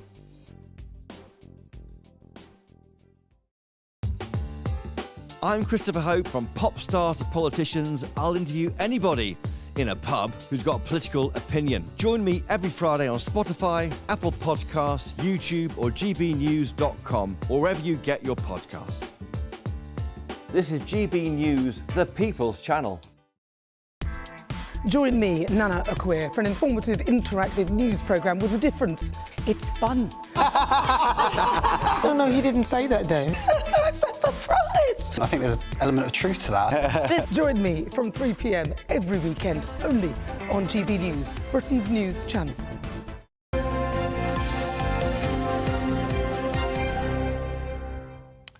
Now, names, and names which you are born with, and names which you take at marriage, and there's now a trend in the country whereby names are becoming longer and longer and longer. Mm-hmm. That's right, because in a change to tradition, many women no longer want to take their husband's surname. And this is according to a YouGov poll. Only 35% of young women want to change their surname on marriage, while a third of men feel more positive about taking their partner's surname. So that's a bit of change in tradition there. OK, to talk about this, we're joined by two mothers, riding instructor Annalise Caldwell. Good morning, Annalise. And Good morning. TV personality and model Nicola McLean. Very good to see you both. So, Nicola, where are you with the names with your children? Have you taken your husband's name or stuck to your own with the kids? No, so the boys have got Tom's name, they're Williams, and I've kept my name. I've worked so hard to, build up my name. And I just think it'd be like losing my identity. I could never imagine myself being Nicola Williams. I'm Nicola McLean, and I think that it's really old-fashioned way, when your dad used to give you to your husband and then you become like your husband's property. It's like not why I got married. So for me, listen, I think, I am a feminist and I think women should be able to do what they want. So it's about choice. If you want to take your husband's name, like no problem. But for me personally, I wouldn't feel pressured into doing so. And I really wanted to keep my name. OK, Annalise? Hi. I never felt any pressure whatsoever to take my husband's name. Obviously, I got married quite a long time ago, and I would probably be seen by the other guest as being old-fashioned. But my daughters also would be more than happy to take their husband's name. And I don't think any of us see it as being owned or losing our identity. I see it as being a team. I see it as all of us being a family unit, and having one name sort of seals that. We are the Colwells, and I am my own person within that united team. Yes, it comes from a sort of patriarchal society, I suppose, but that doesn't necessarily mean that it isn't valid. I quite like my husband taking the bins out too. I don't feel that I've lost my identity at all. In fact, I've grown in my marriage. I've grown having children, and I like the fact that my children, go to school and we all have the same name. Okay. It's that. Nicola, what do you think about this? It's not about being owned, it's about sharing an identity. Yeah, no, but when you say you're a team, like I'm less of a team in my family because I've chosen to keep my own name. And, with so many, there's very few people at schools, as you say, with, dads at home and with, with that sort of family setup. So say it like that. I think that's, for me, I don't like that. Like we are, Eamonn knows this, we're a competitive household. All we do is football in this house. We are a team. I don't really do anything apart from with my kids, with my husband. I very much dedicate my life to being a mum. Doesn't mean I need to have But William. Nicola, how do the kids react? Is there any reaction from them that you and Tom have different names? No, not at all. I think, my boys are 19 and 15 now. I think they love the fact that they've got a strong-willed mum in the house. I think that they've never asked me why I haven't taken the name. I speak about the fact that, I don't want to be a Williams. I really don't. I like being a McLean. It's my name, and as I say, it's absolutely fair enough to want to be, to all have the same name. I've got no problem with that. I do take issue with making out like you're more of a team, or if kids at school haven't. I don't think that's what Annalise said. I think she meant that it made them feel like a team because they all have the same name on paper. Annalise, how much do you think this just reflects very much changing attitudes to marriage? I think for the first time last year, over 50% of UK adults aren't married. Again, I think it's a choice, and I certainly wasn't trying to criticise anyone else's choices. I was talking about how I feel. I felt that taking my husband's name made us feel like a team. It doesn't criticise anybody else. And as for marriage, again, it is up to people. For me, marriage is important. I think it's important for children to grow up in as stable a unit as possible. I think the ideal is, two parents and looking after their children together. It doesn't always work, and it doesn't mean that other people don't bring up their children beautifully if they're on their own or have a different type of family. But interestingly, Nicola, there's an increase in the amount of young men who would now be happy to... What would they be happy to do? Take their wives' names. Take their wives' names, which I thought was interesting. I think that also everyone's family setup's different. You might have people that don't get on with their parents and had like a really tricky home life, and they're happy to lose their family name and become a different, in a different family. So everyone's different. I mean, Tom wouldn't have taken my name. I did actually ask him, it was a long time ago, but I did say, well, why don't you become McLean? He was like, no, if you're not being Williams, I'm not being McLean. It's like, fine, let's just keep our own names. I mean, I've been with Tom for 20 years, married for 15 years. Marriage is super important to me as well, but I just don't want to be a Williams. I do think the name McLean is a lot better than Williams as well. It's got a better ring to it. Whatever names you choose. And Annalise, what would your maiden name have been? It was Fallowfield, and it wasn't something I was particularly attached to. I love my family dearly, but I'm not sure that was really the reason, though. I mean, yes, I grew up a long time ago, and in quite a traditional family. So I think I just always assumed that I would take on somebody else's name. And certainly, when I asked my husband whether he would have taken my name, he said no. Okay. And that did make me feel that's fair enough. That's definitive. Got to say goodbye to you, ladies. Thank you both very much indeed. Very interesting. Gets people talking. Thank you very much. Thank you. Well, coming up next, we've got Paul Coit even with their sport. You're watching GB News Breakfast with Eamonn and Miriam.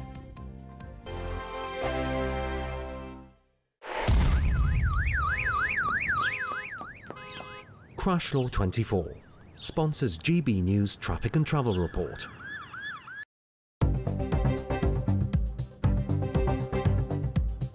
Good morning, the latest AI travel news from gbnews.com.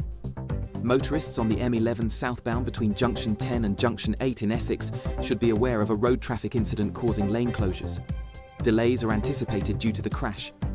Meanwhile, those on the A30 westbound between its junctions with the A303 and A35 in Devon face lane closures due to road management efforts. In South Wales, on the M4 westbound, both the on and off slips are closed at Junction 45 for cyclic maintenance with diversions in place. For more travel news, go to gbnews.com.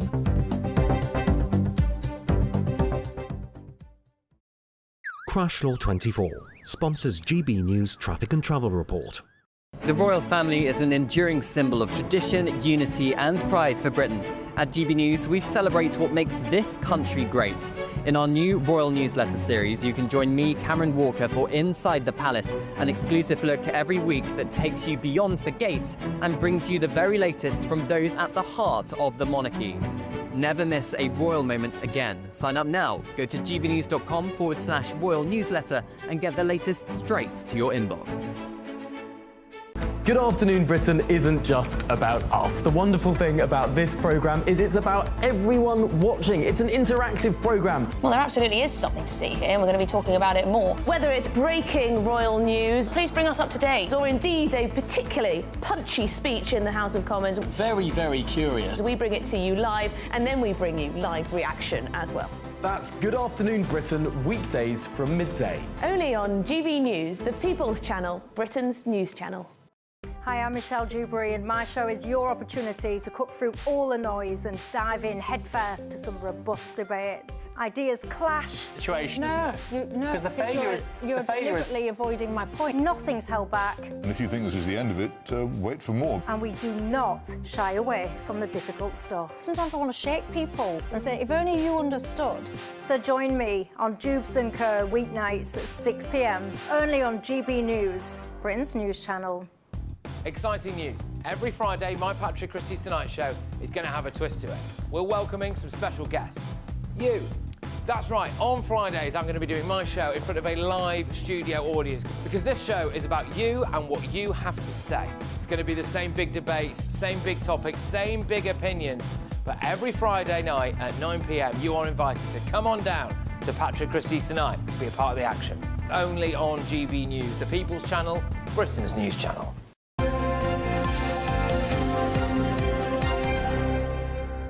Paul Coit with the sport, and Paul, so close for Aston Villa last night. It was really close. I mean, they went 2-0 down, and then you're thinking, oh, it's going to be all over against PSG, Paris Saint-Germain, and then they made a little comeback.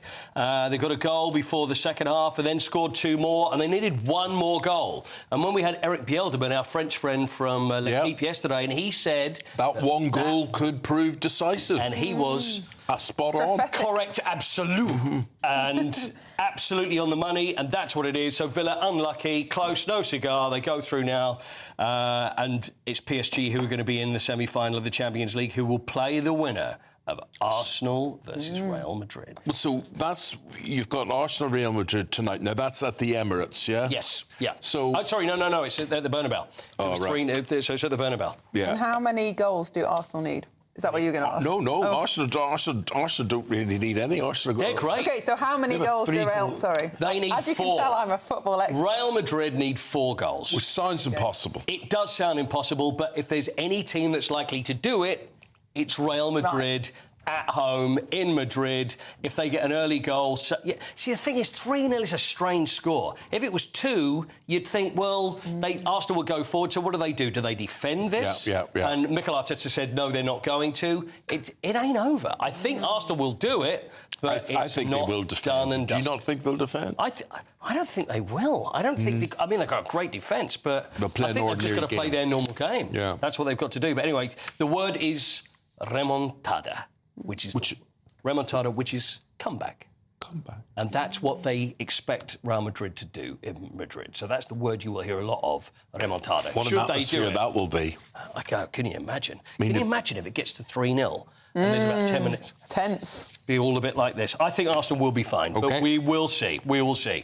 I do want to mention... Should we mention Harriet Dart again? Do you want to see the dart thing? Oh, we do. Do we have a little look at this Harriet Dart? This is... So she's been hammered, basically. She is. And then she, either out of frustration or accuracy, it may well be accuracy, she says her opponent smells.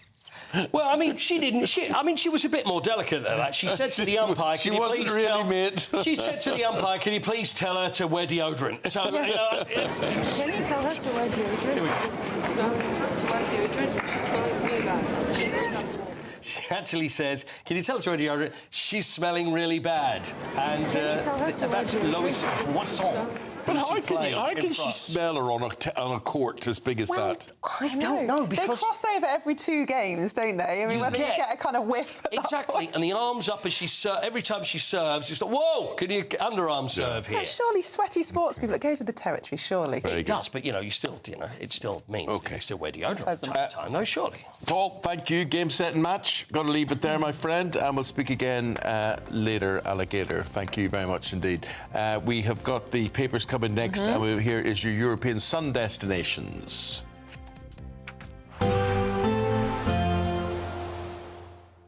Can't wait to get in that sea. Lovely and warm. Just like the feeling of having great travel insurance. All Clear Travel Insurance sponsors GB News Travel Destinations Forecast.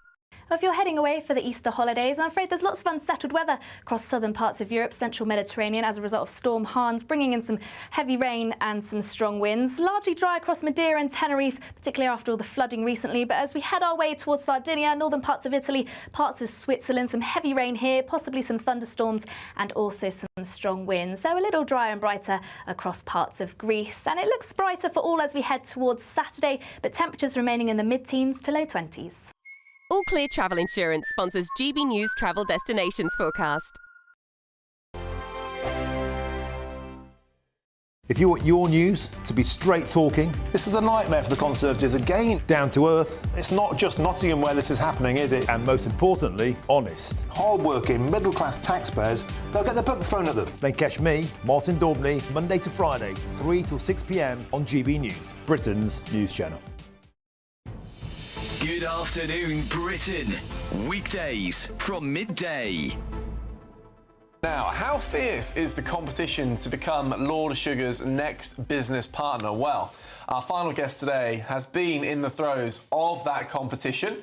Goodness me, yes. Liam Snellen is taking part in the current series of The Apprentice, and he worked as an electrician for 10 years, and now he's turning his hand to making comfortable yet fashionable workwear. So there you go.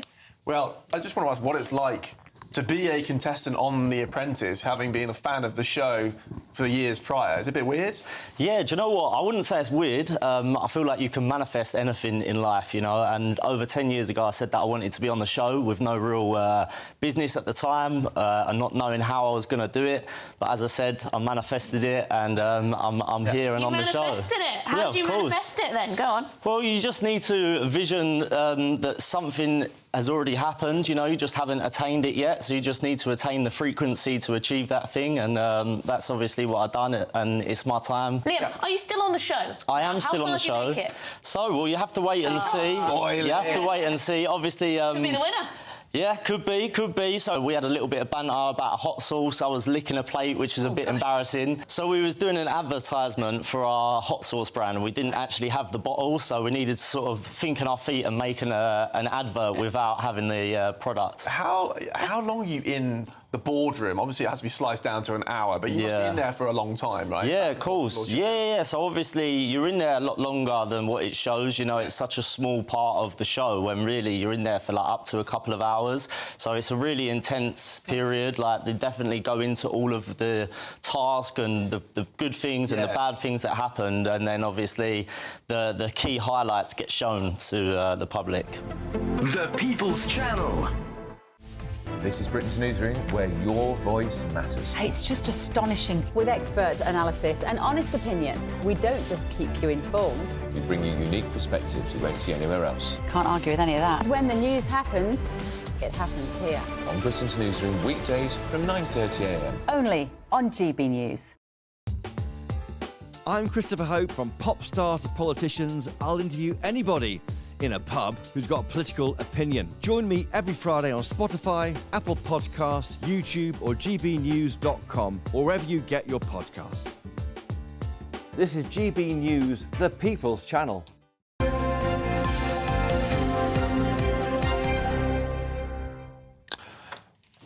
Welcome back, and we have got our paper review now, and joining us to go through the news, we've got David Wooding and Claire Muldoon. Yeah, indeed. What should we start with? We've got this interesting story on the front of the Daily Mail about Chinese getting access to NHS records. Do you want to tell us more about this, Claire? Yes, so this is quite disturbing, actually, I think, because who has got the data? Well, the NHS have got our data, and the report says that it's been given independently and responsibly by people who want to give the data to this hold, actually, of data. But the really scary thing for me is the fact that Chinese are voting. Sorry, they're not voting, they're actually wanting to buy this data, and what they're going to do with it, who knows? What are they going to do with it? I look at it and I think, why do I care if someone knows whether I had the measles or not? And then you think, oh, maybe it could be quite sinister. Well, the fear is that China are into bioweapons, and that some of this could be used to get a more diverse group of people than they get in China, and to look at ageing and all sorts of things. So 500,000 people who have given their permission to go onto this database are at risk of having their confidentiality breached. And the worry is, according to Shadow National Security Minister Alicia Kearns, said that the risk of our data being harvested to manufacture future bioweapons is real. And the other point is that last year, UK Biobank, the people who keep all this data, approved access for research by a unit of the Chinese genetics company, BGI. Now, BGI has been blacklisted in the United States, so they clearly smell a rat. And it's another concern about Britain's links with China and whether we should have them at arm's length. When we talk about bioweapons, am I right in saying it's like drones sent in to target specific ethnicities? Well, or gene types, or people with particular antibodies. All of these things would show up on your medical record. It's incredibly scary. It is. And, of course, the positives of researching medical data is you can use it to do trials, to find out all sorts of interesting things. But in the wrong hands, it's very dangerous. Yeah. And we're all agreed the Chinese could be the wrong hands. 100%. They don't have very good reputation.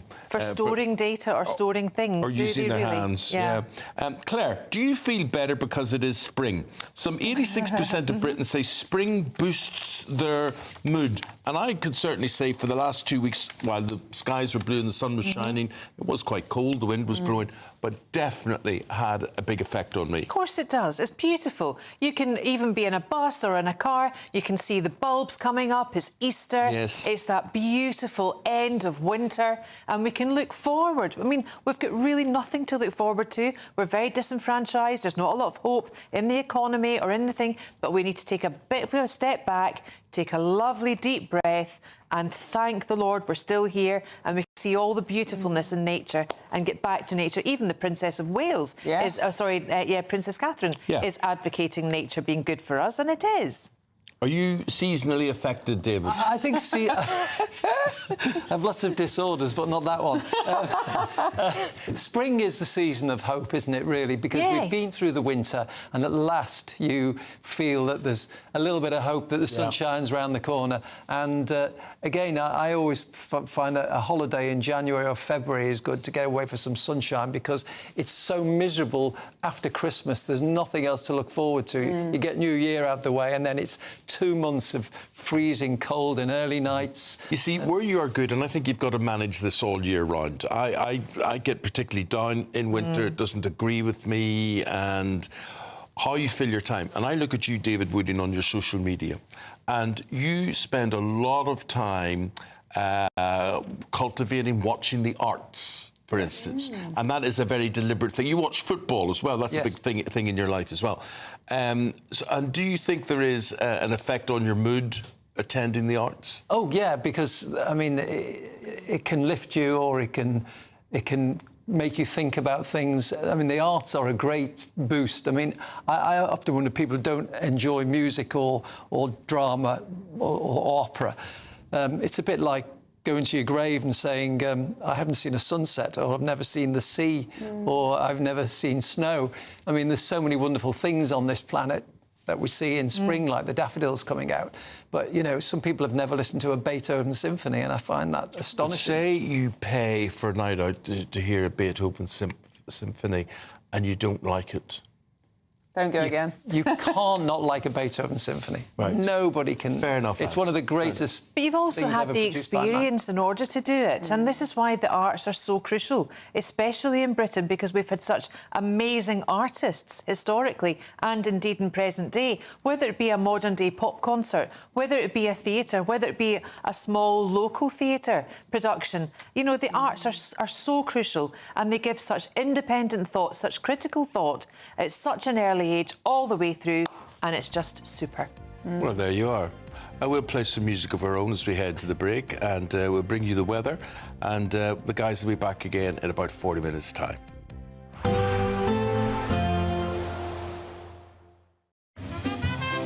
Heavy showers first thing will be followed by a warm, cosy day. Boxed Boilers, sponsors of weather on GB News. Hello there, good morning. Welcome to your GB News weather update from the Met Office.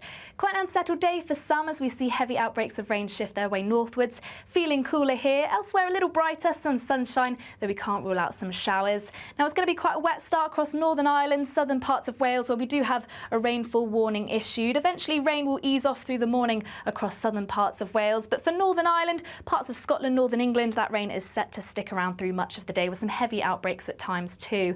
Turning a little brighter across central and southern areas, there are chances of some showers into the afternoon. The odd one could be heavy, perhaps even some hail and the odd rumble of thunder.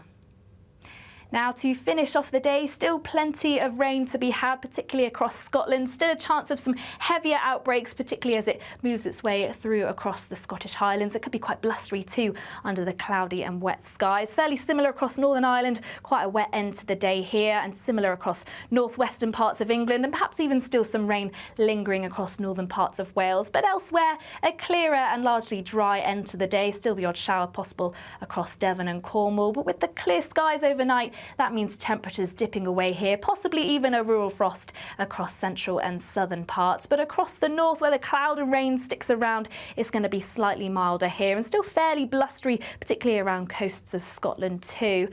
So a little bit chilly across central and southern areas, but for many, temperatures widely in the mid-single figures. Now through into Thursday, it's going to be a slightly better day for some. We're still going to see some outbreaks of rain through the course of the morning, largely confined to the north. Shetland and Orkney, for example, could still see a fair amount of rain, but it'll eventually ease away as we progress through the day. Some sunny and bright spells, but once again, there is a chance of showers, particularly across Northern Ireland and parts of the south, but a little milder, highs around 17 to 18 degrees, but still feeling fairly chilly across Scotland and Northern Ireland. That's it from me. Bye-bye. There will be a light breeze in the morning, leading to a warm front. Boxed heat pumps, sponsors of weather on GB News.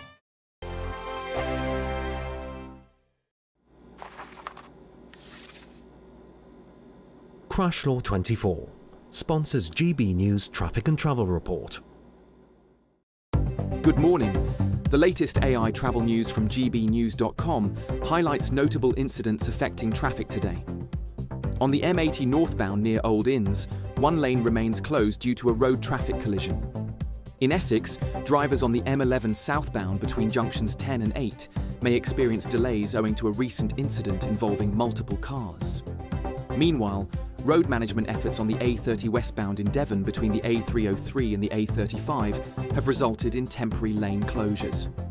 Finally, maintenance work has forced the closure of both the off-slip and on-slip at junction 45 Weinisforgan on the M4 westbound, with diversions in place. For more travel news, go to gbnews.com. Crash Law 24 sponsors GB News Traffic and Travel Report.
In the GB Newsroom, we bring you the news as it happens. With our team of dedicated journalists across the UK, we're ready to keep you up to date with what's happening every half an hour, every single day. Bulletins here on GB News, the People's Channel, Britain's news channel. If you want your news to be straight talking, This is a nightmare for the Conservatives again. down to earth, It's not just Nottingham where this is happening, is it? and most importantly, honest, Hard-working, middle-class taxpayers, they'll get the book thrown at them. then catch me, Martin Daubney, Monday to Friday, 3 till 6 p.m. on GB News, Britain's news channel. We're proud to be GB News, the People's Channel, and as you know, we always love to hear your views. Now, there's a new way of getting in touch with us at gbnews.com/your say. By commenting, you can be part of a live conversation and join our GB News community. You can even talk to me, Bev Turner, or any of the members of the GB News family.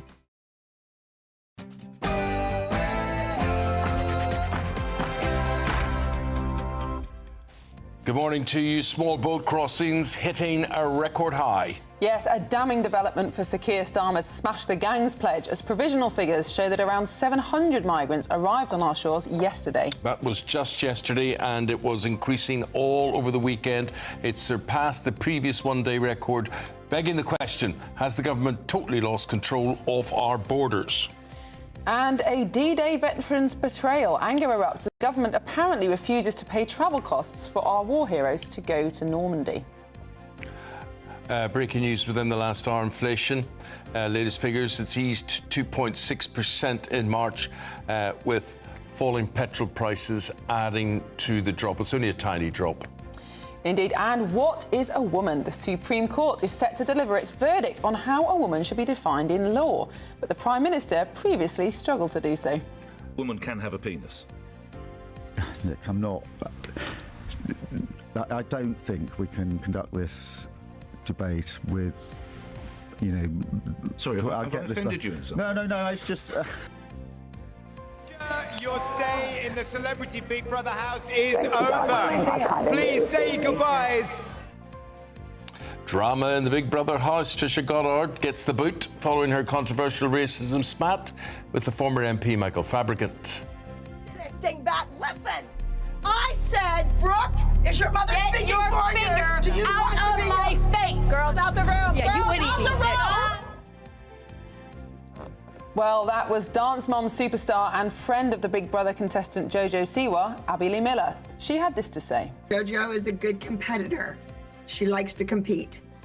And she's going to be great at the challenges, whether they're physical or mental or, you know, if she has to sing or dance or act or whatever, she's going to be good. Right, what is this? It is a sound mirror sculpture unveiled today by the Royal British Legion on the White Cliffs of Dover to pay tribute to innovation in the world wars. And in sport this morning, Aston Villa came within 1 goal of the Champions League semi-finals last night, but although they beat PSG at Villa Park, they went out on aggregate. So it's Arsenal's turn tonight. They go to the Bernabeu 3-0 up, but it's Real Madrid, who could expect the word of the day, a remontada. And in tennis, British number 4 Harriet Dart complained to the umpire in her match in France that her opponent wasn't wearing deodorant and, well, smelt a little bit. She lost 6-love, 6-3, obviously. Hello there, good morning. An unsettled day ahead for some with heavy outbreaks of rain and a couple of rain warnings in force. Stay tuned and I'll be here with all the details. So, big game. Oh, no. Well, first it's us. We're the big game at the moment. Coming up to 3 minutes past 8 o'clock on this Wednesday morning. However you're watching, however you're listening, you're welcome. I'm Eamonn Holmes. I'm Miriam Cates. This is GB News Breakfast.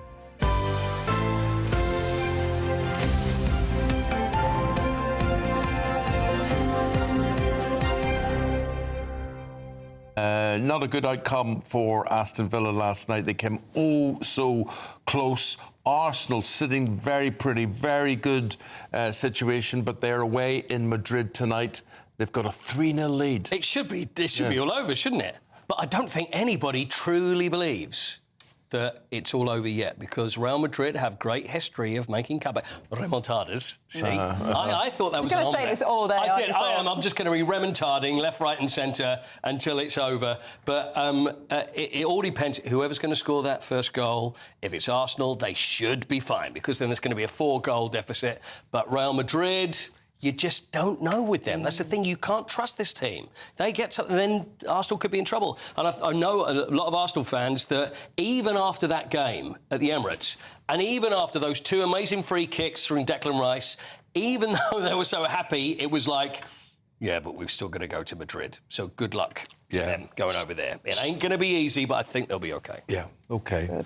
Look forward to that, Paul. Thank you very much indeed. Yes, and I think we're going to move on to our top story now, which is about this record number of small boat crossings. I think 700 just yesterday. And I was looking up this morning, 150,000 people have come over by small boats since 2018. Huge number. Yeah, and the number's getting bigger every day. So I wonder what the reason particularly was this weekend. Was it a weather situation? I think so. I think every time the weather's good, you get... If you look through the data, you get days and days and days of none, and then 700, 800. But yes, 9,000 so far this year. Let's get the latest on this and the analysis from our man Adam Cherry on this. We were just saying, any particular reason why the figures are so big this weekend? I think Miriam's right. The weather has improved, and as soon as the waters become a slightly calmer, you start seeing these figures rise. That said, it is still a 40% rise on this time last year, which is an enormous increase. I would argue that part of that is because there is now a weaker deterrent, or in fact there is no real deterrent at all. OK, this time last year, the Rwanda plan was stuck in a legal quagmire. But there was at least some suggestion on the horizon that if you arrived in the UK, there was a chance you would be deported before your asylum claim was even processed. Now that doesn't exist. If you arrive here, you stay here until at least your claim is processed, which can take some time.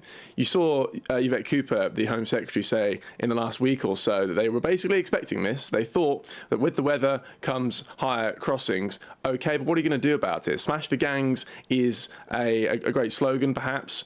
But Rishi Sunak had a slogan, stop the boats, and as soon as he left number 10, he admitted that was a mistake because he realised that this problem, once the rubber hits the road, is much more difficult to solve than it seems at first. And now this government are, I think, feeling the same pain.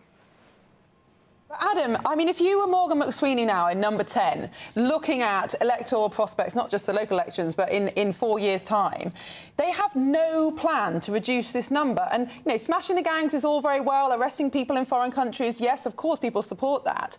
But there is no deterrent. Labour have turned their back on any kind of offshore processing agreement, even though other European countries are now looking at this. What is their plan to get the numbers down? Well, they want to destroy it at source. That's the point of Smash the Gang, so destroy the industry around this. They also, a few weeks ago, floated this idea of returns agreements, which is what the Europeans are trying to do as well. So if your claim is rejected, you are taken to a third country. But those agreements haven't been made, and at this time, that's why you're seeing all these boats continue to come through. There just simply isn't the infrastructure to stop this at this point. Adam, got to leave it there. Thank you very much indeed, because we are going back to Westminster and we're going to speak to the Parliamentary Under-Secretary of State for Roads, Lillian Greenwood. And Lillian, we have to say, this is a busy time for roads. It doesn't get much busier than the Easter holidays, but you think you've got some good news for people. Yeah, good morning, Eamonn. We do have good news. National Highways are taking roadworks off over 1,100 miles of the strategic road network, so that's the motorways and trunk roads. So hopefully people will have those smoother, swifter journeys as they head off for the Easter weekend to see friends and family, or perhaps catch a bit of sunshine by the seaside. And of course that comes alongside the £1.6 billion that we're investing in fixing up our local roads, in tackling the potholes that we've been left by the previous government, and of course freezing fuel duty, which is saving the average driver £59 this year.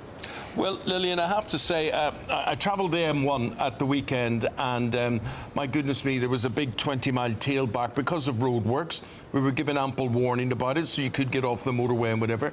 And I did notice it was noticeable resurfacing work that had been going on the M1. So what I'm doing is applauding you for both things, but also saying that, yeah, but it's nice to actually have common sense and say, look, it is a bank holiday weekend. You know the way they do rail repairs and things. Oh yes, weekends. I've been on many replacement buses recently. But this is a good idea. This is, let's pack up shop for the bank holiday weekend and give people a bit of a break.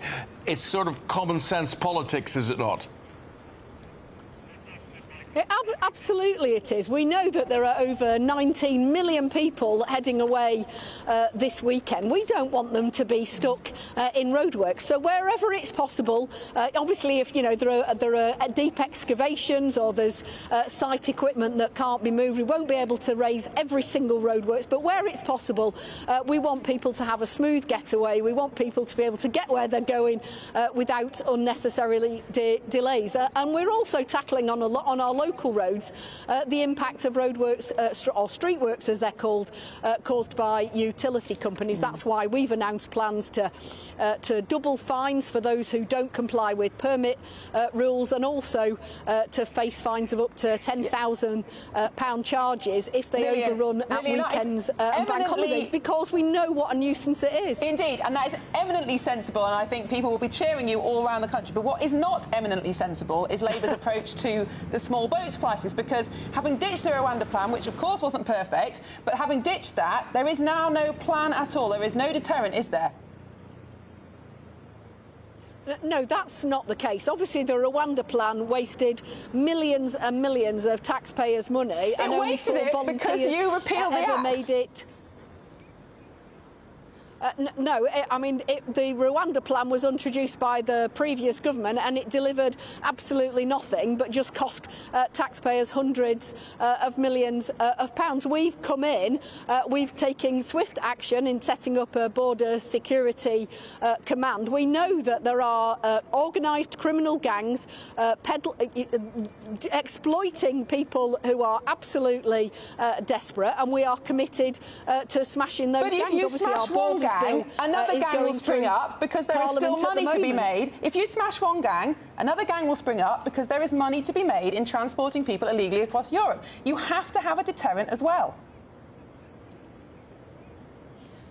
Well, we are working extremely hard to smash those criminal gangs, to make sure that if people are indulging in this illegal trade that peddles, that operates on people's misery, that puts lives in danger and is totally unacceptable, that they face the consequences, the full force of the law. And that's what we're working to do. I'm not going to pretend that this is an easy fix. The last government left our asylum system utterly structurally broken, and it will take time to turn that around. But we've already seen the results. We've seen, returns up at this year Lillian, with people who are not got a right to be in the UK. Lillian, I'm sorry to cut in again, but I would really like an answer to this question. Yes, you should smash the gangs. Nobody would disagree with that.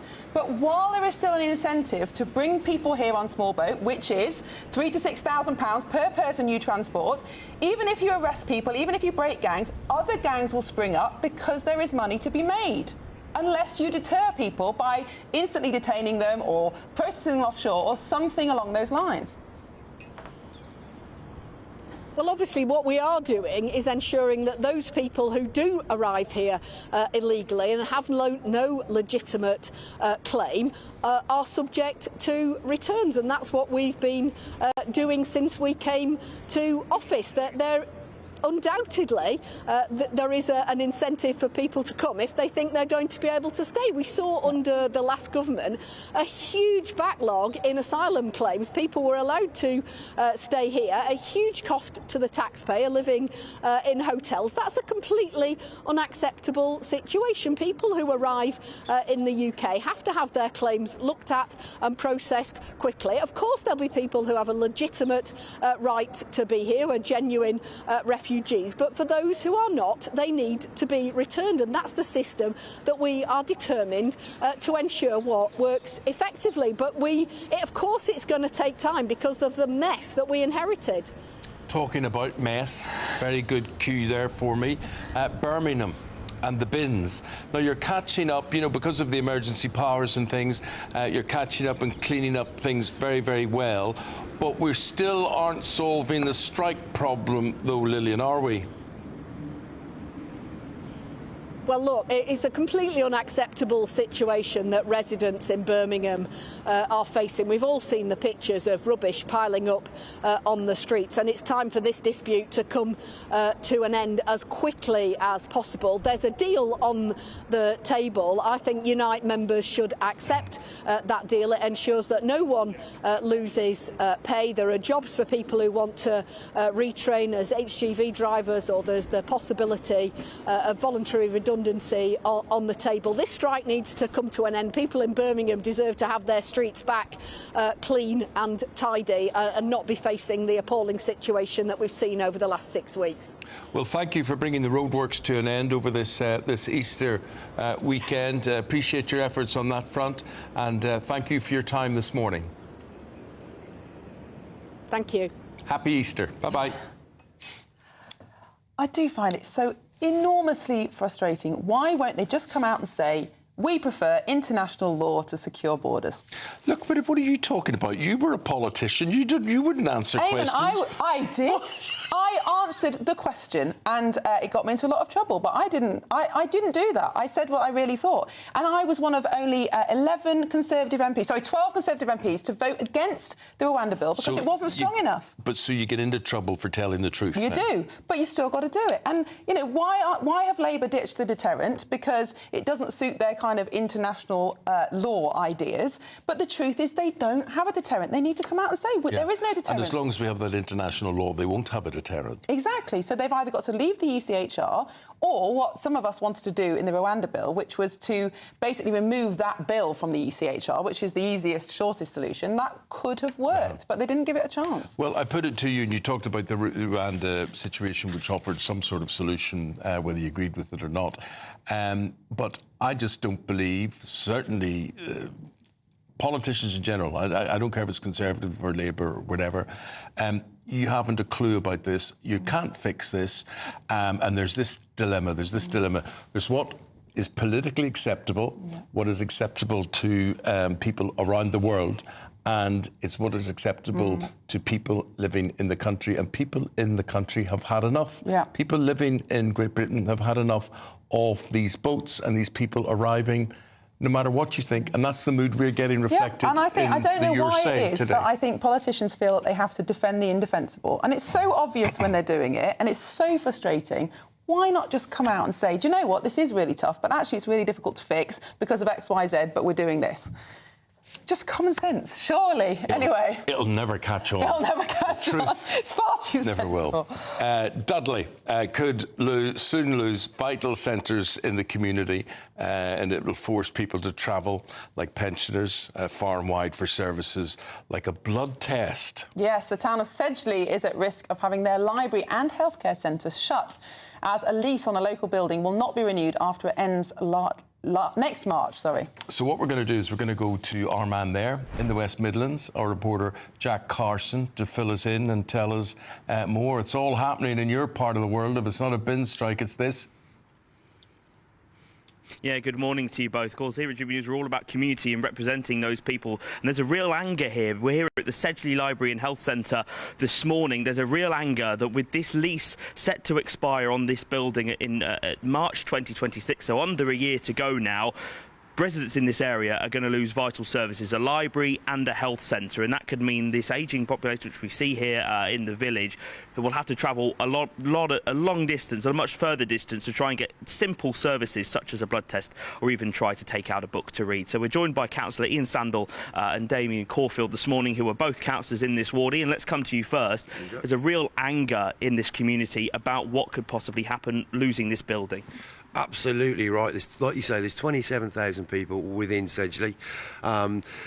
If this centre went, they'd not only lose the value of the library, and I don't know if you can see through the door, there's a timetable of what's happening here. There's always something on, but the health centre itself, and as you say, ageing population.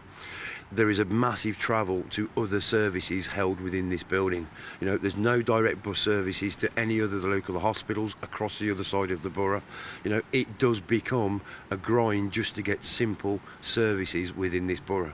And it's not just Sedgley that this serves, it's surrounding communities as well, like Gornal. You know, we have people travelling, you know, a few minutes up the road to maintain their services. We cannot lose this building. And like you say, it was built under PFI 25 years ago. They're looking to not renew the lease, and that is a major disaster for this particular town in north of Dudley. Well, that's all we've got time for this morning. Thank you so much, both of us, for joining us. You hear there, just how important this area needs this kind of building. With that lease up, the owners not looking like they want to renew that lease. We have contacted the owners for comment, and we'll bring you that response if and when we get it. Keep on doing it, keep on knocking that door, Jack. Thank you very much indeed. Which brings us to knocking the door of the Trick Awards, the Television Radio Industry Club Awards. GB News Breakfast has been nominated for an award. We're on a long list. We need to get on a short list. Indeed, so please get on and vote at home. Look at that QR code there, or you can go to poll-trick.org.uk. And we're also delighted to announce that Charlie Peters has been nominated in the Best News Presenter category for his work exposing those rape gangs.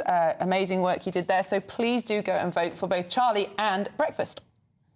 Good.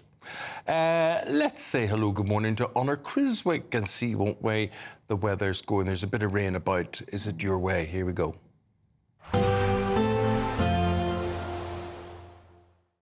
Expect a warm front, moving from the kitchen right through to the rest of the house. Boxed Boilers, sponsors of weather on GB News. Hello there, good morning. Welcome to your GB News weather update from the Met Office. Quite an unsettled day for some as we see heavy outbreaks of rain shift their way northwards. Feeling cooler here, elsewhere a little brighter, some sunshine, though we can't rule out some showers. Now it's going to be quite a wet start across Northern Ireland, southern parts of Wales, where we do have a rainfall warning issued. Eventually rain will ease off through the morning across southern parts of Wales, but for Northern Ireland, parts of Scotland, Northern England, that rain is set to stick around through much of the day with some heavy outbreaks at times too. Turning a little brighter across central and southern areas, there are chances of some showers into the afternoon. The odd one could be heavy, perhaps even some hail and the odd rumble of thunder. Now to finish off the day, still plenty of rain to be had, particularly across Scotland. Still a chance of some heavier outbreaks, particularly as it moves its way through across the Scottish Highlands. It could be quite blustery too under the cloudy and wet skies. Fairly similar across Northern Ireland, quite a wet end to the day here, and similar across northwestern parts of England, and perhaps even still some rain lingering across northern parts of Wales. But elsewhere, a clearer and largely dry end to the day. Still the odd shower possible across Devon and Cornwall, but with the clear skies overnight, That means temperatures dipping away here, possibly even a rural frost across central and southern parts. But across the north, where the cloud and rain sticks around, it's going to be slightly milder here and still fairly blustery, particularly around coasts of Scotland too. So a little bit chilly across central and southern areas, but for many, temperatures widely in the mid-single figures. Now through into Thursday, it's going to be a slightly better day for some. We're still going to see some outbreaks of rain through the course of the morning, largely confined to the north. Shetland and Orkney, for example, could still see a fair amount of rain, but it'll eventually ease away as we progress through the day. Some sunny and bright spells, but once again, there is a chance of showers, particularly across Northern Ireland and parts of the south, but a little milder, highs around 17 to 18 degrees, but still feeling fairly chilly across Scotland and Northern Ireland. That's it from me. Bye-bye. A positive outlook through the night will power through to a bright day ahead. Boxed Home Battery Storage, sponsors of weather on GB News. And we bring you a bit of happiness now in the form of the Great British Giveaway, because this is our biggest prize to date. Your very own 4-berth motorhome worth over £67,000 and £5,000 in cash too. This is what you need to do. You can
Interesting one coming up next. The Supreme Court today is set to deliver a verdict on how a woman should be defined in law.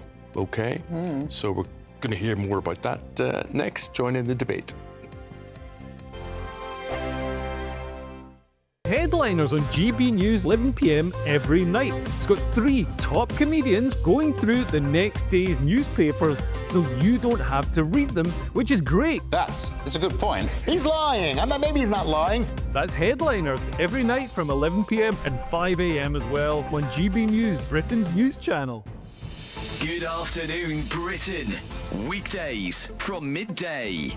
Well, the end of February marks the beginning of the holy month of Ramadan, and the Prime Minister Sir Keir Starmer was quick to wish all Muslims Ramadan Mubarak. Yes, he was, and the royal family also took to their Twitter feed, and they have millions of followers to mark the occasion, sending their best wishes to Muslims in the UK, Commonwealth and all around the world. Which is all very nice, and quite right, of course, because there are many, many Muslims who are in the Commonwealth, which the royal family heads. However, what's been said for the Christians? Zippo. Because there's been a deafening silence from, well, the royal family, politicians, and many others as Christians mark the beginning of Lent, despite the fact the King is, of course, head of the Church of England. Yes, it's all rather disappointing. Shall we get the reaction of the former chaplain to Queen Elizabeth II, Dr. Gavin Ashenden? Thank you very much indeed, Gavin, for coming on. Are Christians being forgotten in this country? I am taken aback by the fact that the royal family would take to their Twitter feed, which is watched by millions of people, to celebrate the holiday of Ramadan, but no mention of Lent, no mention of Shrove Tuesday, no mention of Ash Wednesday, nothing. Yes, it's all very odd, and it's not easy to understand, because as you quite rightly said, it's the right and courteous thing to do to wish Muslims well on what is for them a very important feast day. Why would we not want to be courteous and generous and supportive to people quite rightly pursuing their own religious devotions? But it's as well as two-tier policing, we appear to be having two-tier religion in this country, because as you say, there's complete silence for the Christians, who still make up nearly 50% of the country. GB News, the People's Channel. I'm Christopher Hope. From pop stars to politicians, I'll interview anybody in a pub who's got a political opinion. Join me every Friday on Spotify, Apple Podcasts, YouTube or gbnews.com, or wherever you get your podcasts. This is GB News, the People's Channel.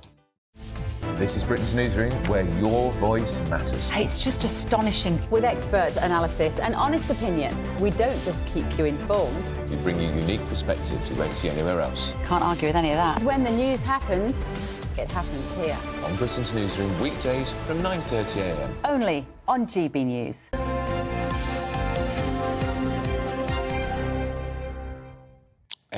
We're going to have a lot of stories from the court today, the Supreme Court, because today it will rule on how a woman should be legally defined. Yes, the announcement will determine whether transgender women with gender recognition certificates will be officially recognised as women under the 2010 Equality Act. All right. We're joined by Senior Research Fellow in Culture and Identity at Policy Exchange, and that's Lara Brown. So, Lara, you are the person to talk about this. If anybody knows, you know. Are you confident you can define what a woman is and what a woman isn't? Well, the facts here are really simple. We know, you know, all your viewers know, a woman is an adult human female. It's defined by DNA and chromosomes, and it can't be changed by paper. But the law is really, really confused, because we've got the Equality Act that talks about sex, and we've got the Gender Recognition Act, which talks about legal sex and claims that if you can acquire a certificate that for all purposes gives you a new acquired gender. So Policy Exchange has been highlighting that this is an area of vague law for a long time. In 2023, we called for the government to reform the Equality Act and amend it to clarify we're talking about biological sex. And if we'd done that in 23, we wouldn't be here now. But because of this vague law and these two conflicting bits of legislation, we're now in court finding out what a woman is, which seems crazy. So the implications of this are quite important, aren't they? Because if 4 Women Scotland, who are bringing the case against the Scottish Government, if they lose the case, it will mean that it's very difficult, for example, for NHS services to deny same-sex intimate care to people, or for rape crisis centres to refuse to allow men into the centre. So if the law doesn't understand what a woman is, it can't really do anything to protect women as a category. So there's sort of 2 outcomes today. The first is that the law says that a woman is a biological female. The second is the law says that with one of these certificates, you can become a female. And that will give the law no real way to distinguish between biological women and transgender women. So there are a lot of implications for that, as you said. It's going to be really hard for the NHS and government services to distinguish in terms of same-sex care and accommodation. We're also going to possibly live in a world where it becomes unlawful for women to gather without men present. So a few key examples of that. If you wanted to form an informal therapy group for female victims of male violence, if we lose this case today, it may now be the case that it's illegal for you to gather without men present if men want to attend. Yeah. This could be the same with a breastfeeding support group, and it could become impossible for lesbian women to gather together in a dating event or in a walking group without biological men with these certificates being able to claim the right to join. Gosh, it is complicated. I know that aims to make it less complicated by having those certificates and things. But I would say, you know, as a man, when you see these interviews, you see these programmes where they ask the politician or whatever, what is a male, what is a female type thing, I would be very loath to offer an answer to that, because I would be confused. I would be afraid of saying the wrong thing. I mean, so whether there's a penis involved or not has nothing to do with it. Well, it does have something to do with it, but I think, you know, Lara, this goes back to, it has more than something to do. But you can still be a woman and have a penis. No, you can't, Eamonn. I mean, that's biologically, technically, lawfully, logically, completely impossible. No, so what we're saying is, under the law today, we will find out whether, if you have a gender recognition certificate, you have legally changed sex. That's what we're going to find out today, Lara, isn't it? Yeah. So just to sum it up, it's about the Equality Act. The Equality Act refers to sex and it uses cognates men and women. And we're going to find out today if the Gender Recognition Act 2004 affects the Equality Act. So if you have a gender recognition certificate that says you're a woman, is your sex, to use the words of the Equality Act, female, or is it male, which is your biological sex? That's the question up for debate. Well, it's a big question, and Lara, what I like about you, you're very calm, unemotional about these things, and you add that certainty, I think, to what's being described. So that's excellent. Thank you very much indeed for your time today. We've got to leave Thanks it there. Thanks for having me. Thank you very Lara. much. Now, if you're travelling to work or school, here's your traffic and travel update. And don't forget to stay with us on digital and radio.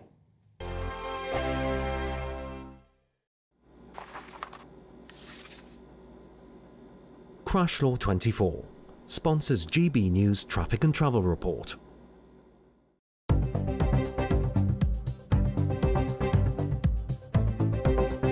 Good morning. The latest AI travel news from gbnews.com. The M4's westbound entry and exit slips are currently closed at junction 45 Yinnis-Forgan for cyclic maintenance. Drivers should follow the diversions in place. In North Lincolnshire, there is disruption on the A160 westbound between junctions with the A1077 and A180 due to a broken down vehicle. One of the two lanes is shut and normal traffic conditions are anticipated between 8:30 and 8:45 this morning. For more travel news, go to gbnews.com.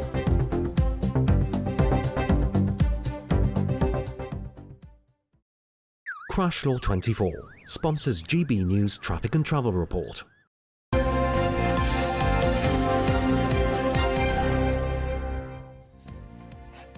Well, still to come, the Royal British Legion will unveil a sound mirror sculpture set against the White Cliffs of Dover to pay tribute to innovation in the world wars.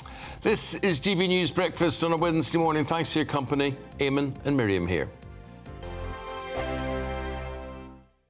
Good Afternoon Britain isn't just about us. The wonderful thing about this programme is it's about everyone watching. It's an interactive programme. Well, there absolutely is something to see here, and we're going to be talking about it more. Whether it's breaking royal news, please bring us up to date, or indeed a particularly punchy speech in the House of Commons. Very, very curious. We bring it to you live, and then we bring you live reaction as well. That's Good Afternoon Britain, weekdays from midday. Only on GB News, the People's Channel, Britain's news channel. It's Patrick Christie's Tonight, and here we do things differently. It's explaining the absolute madness of this, doesn't it? It's explosive. I mean, this is very good. It's lively. 850. Your government sat there, Sean, and it did nothing. It's controversial. And the Middle East has been in turmoil since before I was born. It's everything you need to kickstart your evening. Everyone's had their Weetabix tonight. I love to see it. That's Patrick Christie's Tonight, weeknights from 9 p.m. Only on GB News, the People's Channel, Britain's news channel. Hi, I'm Michelle Dewberry, and my show is your opportunity to cut through all the noise and dive in headfirst to some robust debates. Ideas clash. Situation, Because the failure is... You're deliberately avoiding my point. Nothing's held back. And if you think this is the end of it, wait for more. And we do not shy away from the difficult stuff. Sometimes I want to shake people and say, if only you understood. So join me on Jubes & Co. weeknights at 6 p.m, only on GB News, Britain's news channel. The royal family is an enduring symbol of tradition, unity and pride for Britain. At GB News, we celebrate what makes this country great. In our new royal newsletter series, you can join me, Cameron Walker, for Inside the Palace, an exclusive look every week that takes you beyond the gates and brings you the very latest from those at the heart of the monarchy. Never miss a royal moment again. Sign up now. Go to gbnews.com/royal newsletter and get the latest straight to your inbox. This is Britain's Newsroom, where your voice matters. It's just astonishing. With expert analysis and honest opinion, we don't just keep you informed. We bring you unique perspectives you won't see anywhere else. Can't argue with any of that. When the news happens, it happens here. On Britain's Newsroom, weekdays from 9:30 a.m. Only on GB News. If you want your news to be straight talking... This is a nightmare for the Conservatives again. Down to earth. It's not just Nottingham where this is happening, is it? And most importantly, honest. Hard-working, middle-class taxpayers, they'll get their book thrown at them. They catch me, Martin Daubney, Monday to Friday, 3 till 6 p.m. on GB News, Britain's news channel. Join me, Nana Okoye, for an informative, interactive news programme with a difference. It's fun. No, he didn't say that, Dave. I'm so surprised. I think there's an element of truth to that. Join me from 3 p.m. every weekend, only on GB News, Britain's news channel.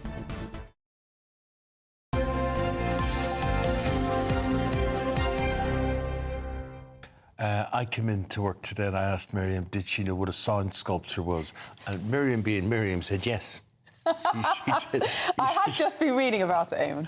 Yeah. So this dates from the First World War. Yes, the sound mirrors on the White Cliffs of Dover, they're kind of this hemisphere carved into the rock that collects, if you like, focuses all the sound waves, and then so that they could hear enemy aircraft coming. And then there was an acoustic device at the apex of it at the back, and a man standing there listening. This was kind of early First World War detection. Gosh, incredible. So what's happening today is the Royal British Legion are unveiling a new sound mirror sculpture in Dover to pay tribute to the innovation. So VE Day, don't forget that. It's on Monday, 80 years, and the statue will commemorate the concrete structures which Miriam was talking about there. So let's go down there. We go to Charlie Peters, and he will tell you more. Charlie, good morning to you. Well, Eamonn, I had quite a bit to tell you, but it seems like Miriam's got the full brief and all the information you need on these sound mirrors is back in the studio.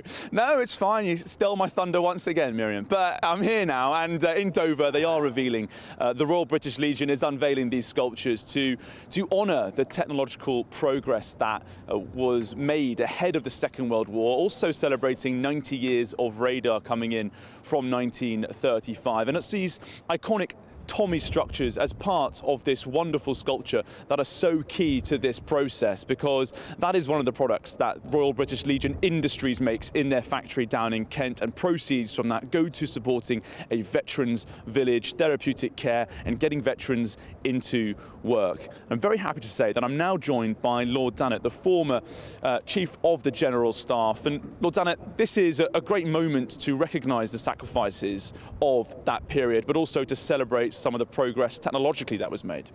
Well, yes, you're right. I mean, this is the year of VE Day 80, 8th of May 1945, commemorated 80 years on, 8th of May this year. And I think what we're standing in front of is one of the early parts of technology that helped us win the war. These great saucers, if you like, that hoovered up the sound was the pathway to what became radar.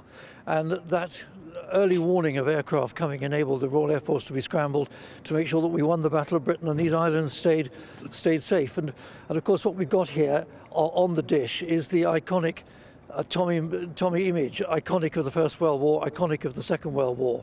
And as you said, Royal British Legion Industries, and I've got one behind me, are making these, and I think it's a wonderful thought that we could remember the sacrifice and the service of those in the Second World War in this VE Day 80 year. And buy one. Go online, rbli.shop, buy one, and the proceeds from this go to helping other veterans in the wonderful village at Aylesford in Kent. And it's a sadness that so many of our veterans do need support these days, whether it's less so from the Second World War, but from Korea, the Falklands, Afghanistan, Bosnia, the Falklands, all these other campaigns. And buying one of these, which you can buy online, rbli.shop, is a great way to commemorate the Second World War. This image commemorates it as well, and I think what we've got is, it's all about echoes, the echoes of the Tommy getting smaller and smaller, just as the sound was captured all those years ago and became the footprint, if you like, the pathway to radar itself. And Lord Dannatt, speaking about that factory in Kent, where this iconic Tommy symbol is made, the same architect behind this sculpture also the man who designed this figure, which has become iconic and so closely linked to the armed forces, buying those, going towards supporting that factory.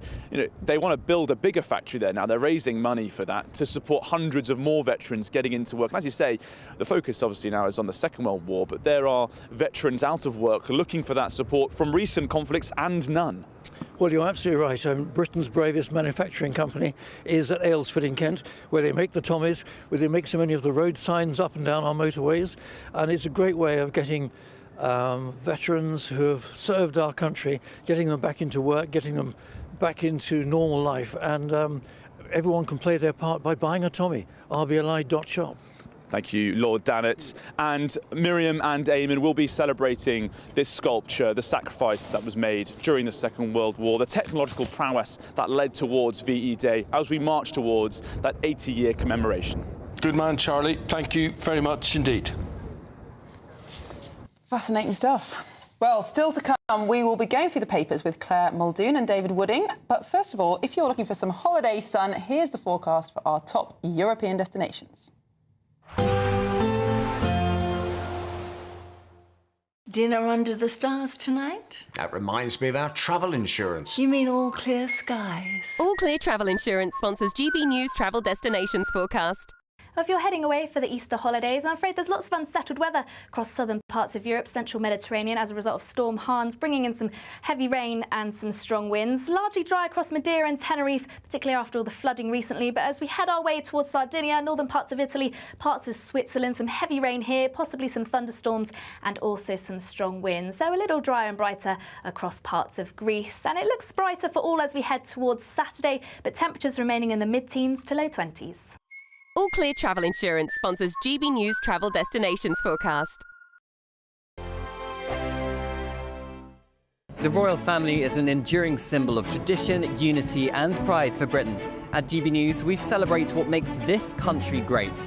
In our new royal newsletter series, you can join me, Cameron Walker, for Inside the Palace, an exclusive look every week that takes you beyond the gates and brings you the very latest from those at the heart of the monarchy. Never miss a royal moment again. Sign up now. Go to gbnews.com/royal newsletter and get the latest straight to your inbox. Good afternoon, Britain. Weekdays from midday. High street retailers have been unveiling their new collections with the arrival of the warmer weather, with critics warning that British staple M&S faces a stampede due to the popularity of their new ranges. Well, joining us now is fashion and upcycling consultant Tendai Marewa. This spring we're going a little bit less bold prints, but we're focusing more on textures and embroidery and more brighter colours. The reds are in, the blues. And the minis are back in. Oh, gosh, we're all going to have to get our pins out, Adam. Oh, dear. Are we? So M&S, Marks & Spencer, they seem to be doing very well. Yeah. I think what they've managed to do is to get the younger audience as well. We see it on TikTok. They've got a trend with their jackets. Everybody's loving it. So the mums and the daughters can all wear the same collection. Oh, I've seen so many TikToks, you're absolutely right, of younger women going into M&S, trying on the clothes, showing off their M&S haul, is what they call it, and, just pushing the clothes. They like it. They say, you know, it's cool now. I think that's amazing, because I think, you know, there shouldn't be ageism in shops. We should all go to one shop and come out with whatever we want, and they've managed to do that. And they're bringing out this collection where they've got 10 dresses each month from April to June, and it's affordable to everyone and just perfect for summer. Yeah, and then I suppose quite good quality. Where else on the high street can people go, you know, if they don't want to spend too much money? Reach out to your local charity shop and, you know, support them by just buying whatever they have. Revamp it. Add some buttons, some embroidery. And there you go. What if you're not very good at the old arts and crafts? Like me. That's where the upcycling consultant is. The People's Channel. Hi, I'm Michelle Dewberry, and my show is your opportunity to cut through all the noise and dive in headfirst to some robust debates. Ideas clash. Situation, isn't it? Because the failure is... You're deliberately avoiding my point. Nothing's held back. And if you think this is the end of it, wait for more. And we do not shy away from the difficult stuff. Sometimes I want to shake people and say, if only you understood. So join me on Jubes and Co weeknights at 6 p.m, only on GB News, Britain's news channel.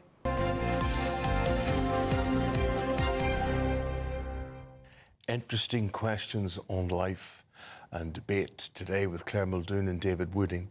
And you two, good morning to you. Good morning. The reason I'm asking this is that if you have food and food falls on the floor, what do you do? Or worse still, if it falls in the street. I mean, there's people that have no rules about these things. They pick it up and eat, and there's people who have rules and they go, I'm not touching that, destroy it, I'm not going near it. So, Claire, you bring this up.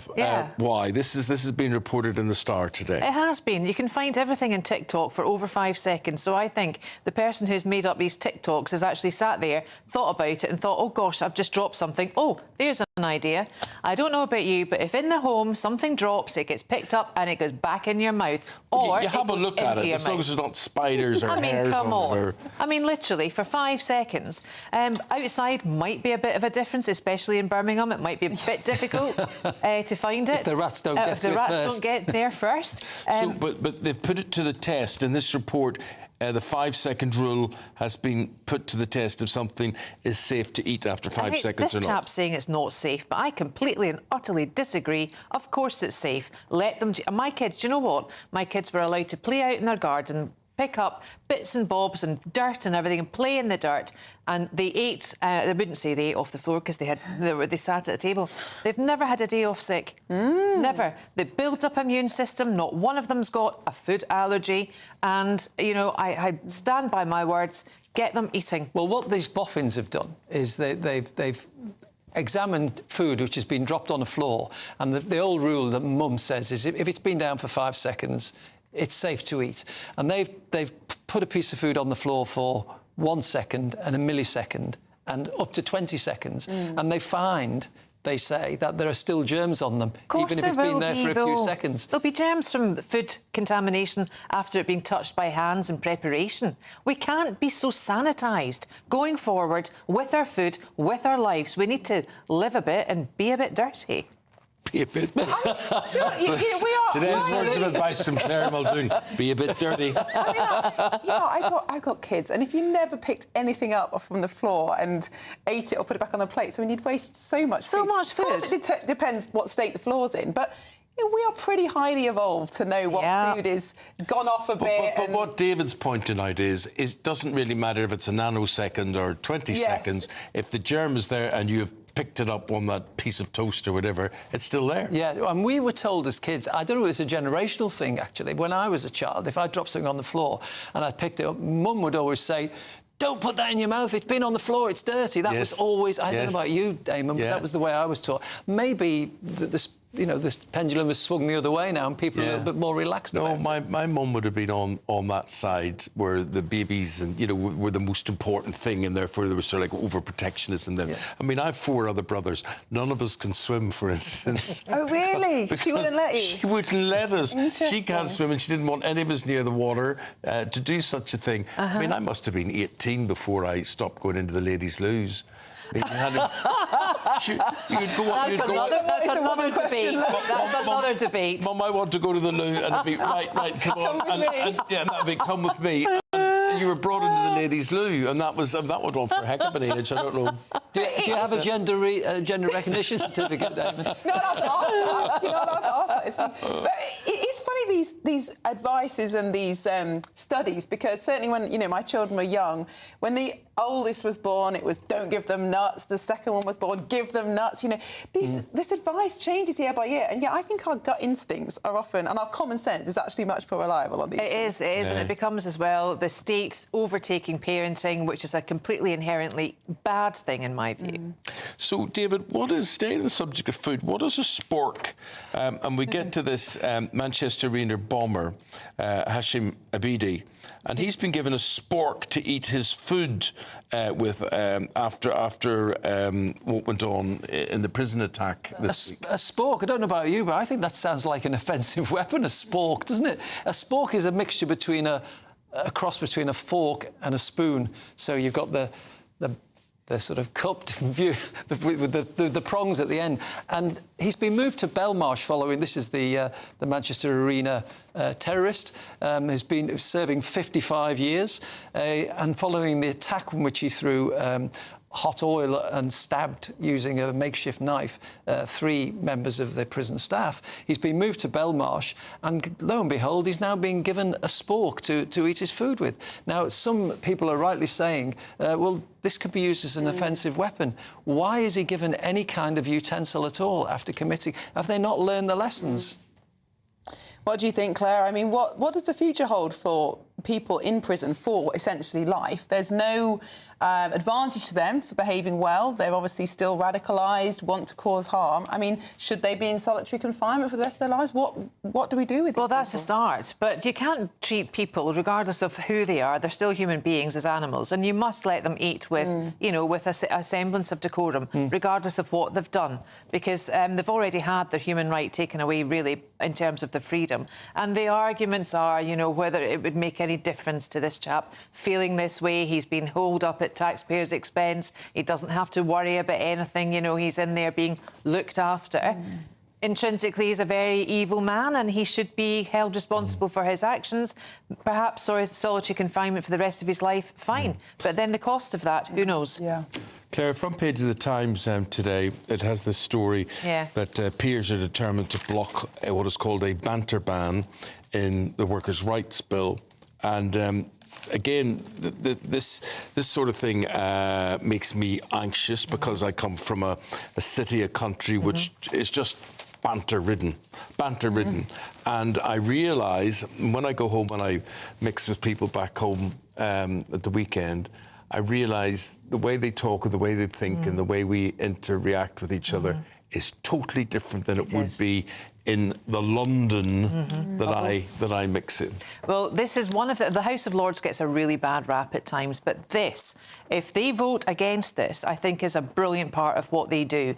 They could stop this banter bill, for want of a better word, whereby if you're in a pub and a member of staff overhears a conversation that they perceive to be insurgent in terms of violence, racially motivated, or whatever, or they are offended by it, then they can report said conversation to the police. Now, this is ridiculous. You mentioned Belfast, you mentioned Northern Ireland, fantastic. Great crack, as they would say.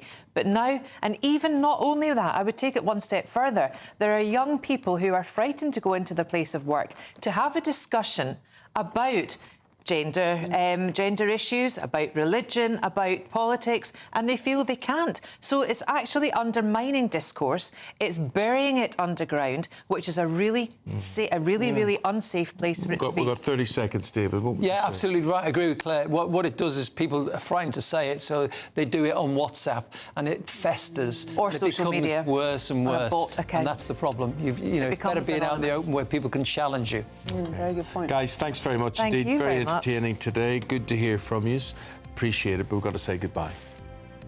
And that Time for the weather. That's right. Not permanently going, just for the weather. See, every time I turn my head to you, Sorry, that means... I've not picked up on that yet. See you soon. Even though we'll see a cloudy start, it'll be a bright outlook for the rest of the day. Boxed Solar, sponsors of weather on GB News.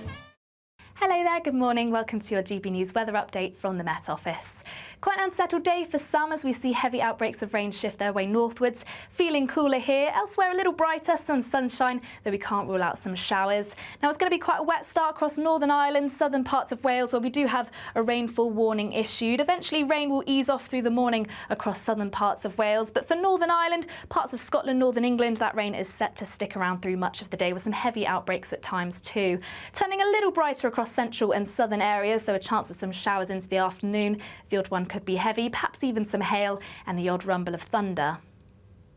Now, to finish off the day, still plenty of rain to be had, particularly across Scotland. Still a chance of some heavier outbreaks, particularly as it moves its way through across the Scottish Highlands. It could be quite blustery too under the cloudy and wet skies. Fairly similar across Northern Ireland, quite a wet end to the day here, and similar across northwestern parts of England, and perhaps even still some rain lingering across northern parts of Wales. But elsewhere, a clearer and largely dry end to the day. Still the odd shower possible across Devon and Cornwall, but with the clear skies overnight, that means temperatures dipping away here, possibly even a rural frost across central and southern parts. But across the north, where the cloud and rain sticks around, it's going to be slightly milder here and still fairly blustery, particularly around coasts of Scotland too.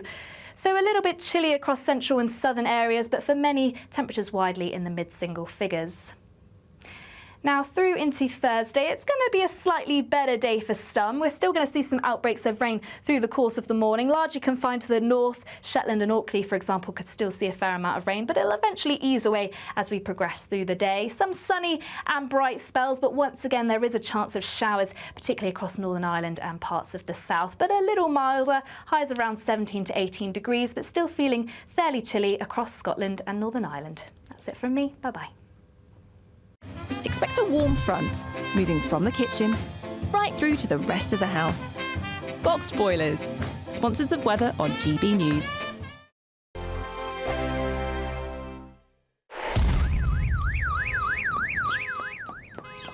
Crash Law 24 sponsors GB News Traffic and Travel Report.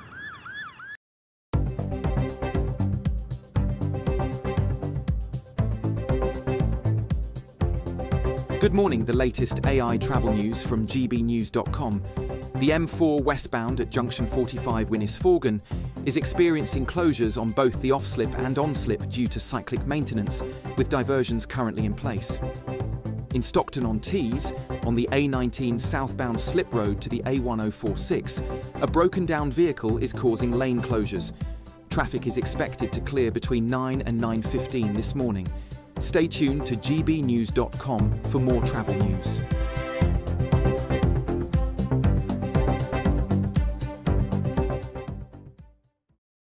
Crash Law 24 sponsors GB News Traffic and Travel Report.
It's Patrick Christie's Tonight, and here we do things differently. It's explaining the absolute madness of this, doesn't it? It's explosive. I mean, this is very good. It's lively. 850. Your government sat there, Sean, and it did nothing. It's controversial. And the Middle East has been in turmoil since before I was born. It's everything you need to kickstart your evening. Everyone's had their Weetabix tonight. I love to see it. That's Patrick Christie's Tonight, weeknights from 9 p.m. Only on GB News, the People's Channel, Britain's news channel. Good Afternoon Britain isn't just about us. The wonderful thing about this programme is it's about everyone watching. It's an interactive programme. Well, there absolutely is something to see here, and we're going to be talking about it more. Whether it's breaking royal news, please bring us up to date, or indeed a particularly punchy speech in the House of Commons. Very, very curious. We bring it to you live, and then we bring you live reaction as well. That's Good Afternoon Britain, weekdays from midday. Only on GB News, the People's Channel, Britain's news channel.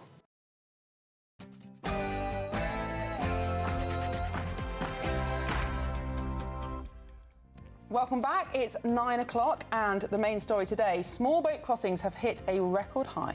A damning development for Keir Starmer's Smash the Gangs pledge, as provisional figures show that around 700 migrants arrived on our shores yesterday alone. Yeah, this surpassed the previous one-day record, which begs the question, has the government lost control of our borders? Also this morning, D-Day veterans' betrayal. Anger erupts as the government refuses to pay travel costs for our war heroes to go back to Normandy. And breaking news, inflation has eased to 2.6% in March, which is being credited to falling petrol prices. What is a woman? The Supreme Court is set to deliver its verdict on how a woman should be defined in law, but the Prime Minister previously struggled to do exactly that. Woman can have a penis. Look, I'm not... I don't think we can conduct this debate with, you know... Sorry, have I offended you in something? No, it's just... Your stay in the celebrity house is over. Please say goodbyes. Yes, drama in the Big Brother house. Trisha Goddard is evicted following her controversial racism spat with former MP Michael Fabricant. Didn't ding that. Listen, I said, Brooke, is your mother speaking your for finger you? Do you out want to of be my face? Girls out the room. Yeah, you Girls would out eat the me. room. Well, that was Dance Mom superstar and friend of Big Brother contestant Jojo Siwa, and she is Abby Lee Miller. This is what she's been saying. JoJo is a good competitor. She likes to compete. And she's going to be great at the challenges, whether they're physical or mental or, you know, if she has to sing or dance or act or whatever, she's going to be good. And the Royal British Legion is to unveil a sound mirror sculpture set against the White Cliffs of Dover to pay tribute to innovation in the World Wars. Hello there, good morning. An unsettled day ahead for some with heavy outbreaks of rain and a couple of rain warnings in force. Stay tuned and I'll be here with all the details. Online, on TV, on your radio. A very good morning to you. I'm Eamonn Holmes. And I'm Miriam Cates and you're watching GB News Breakfast.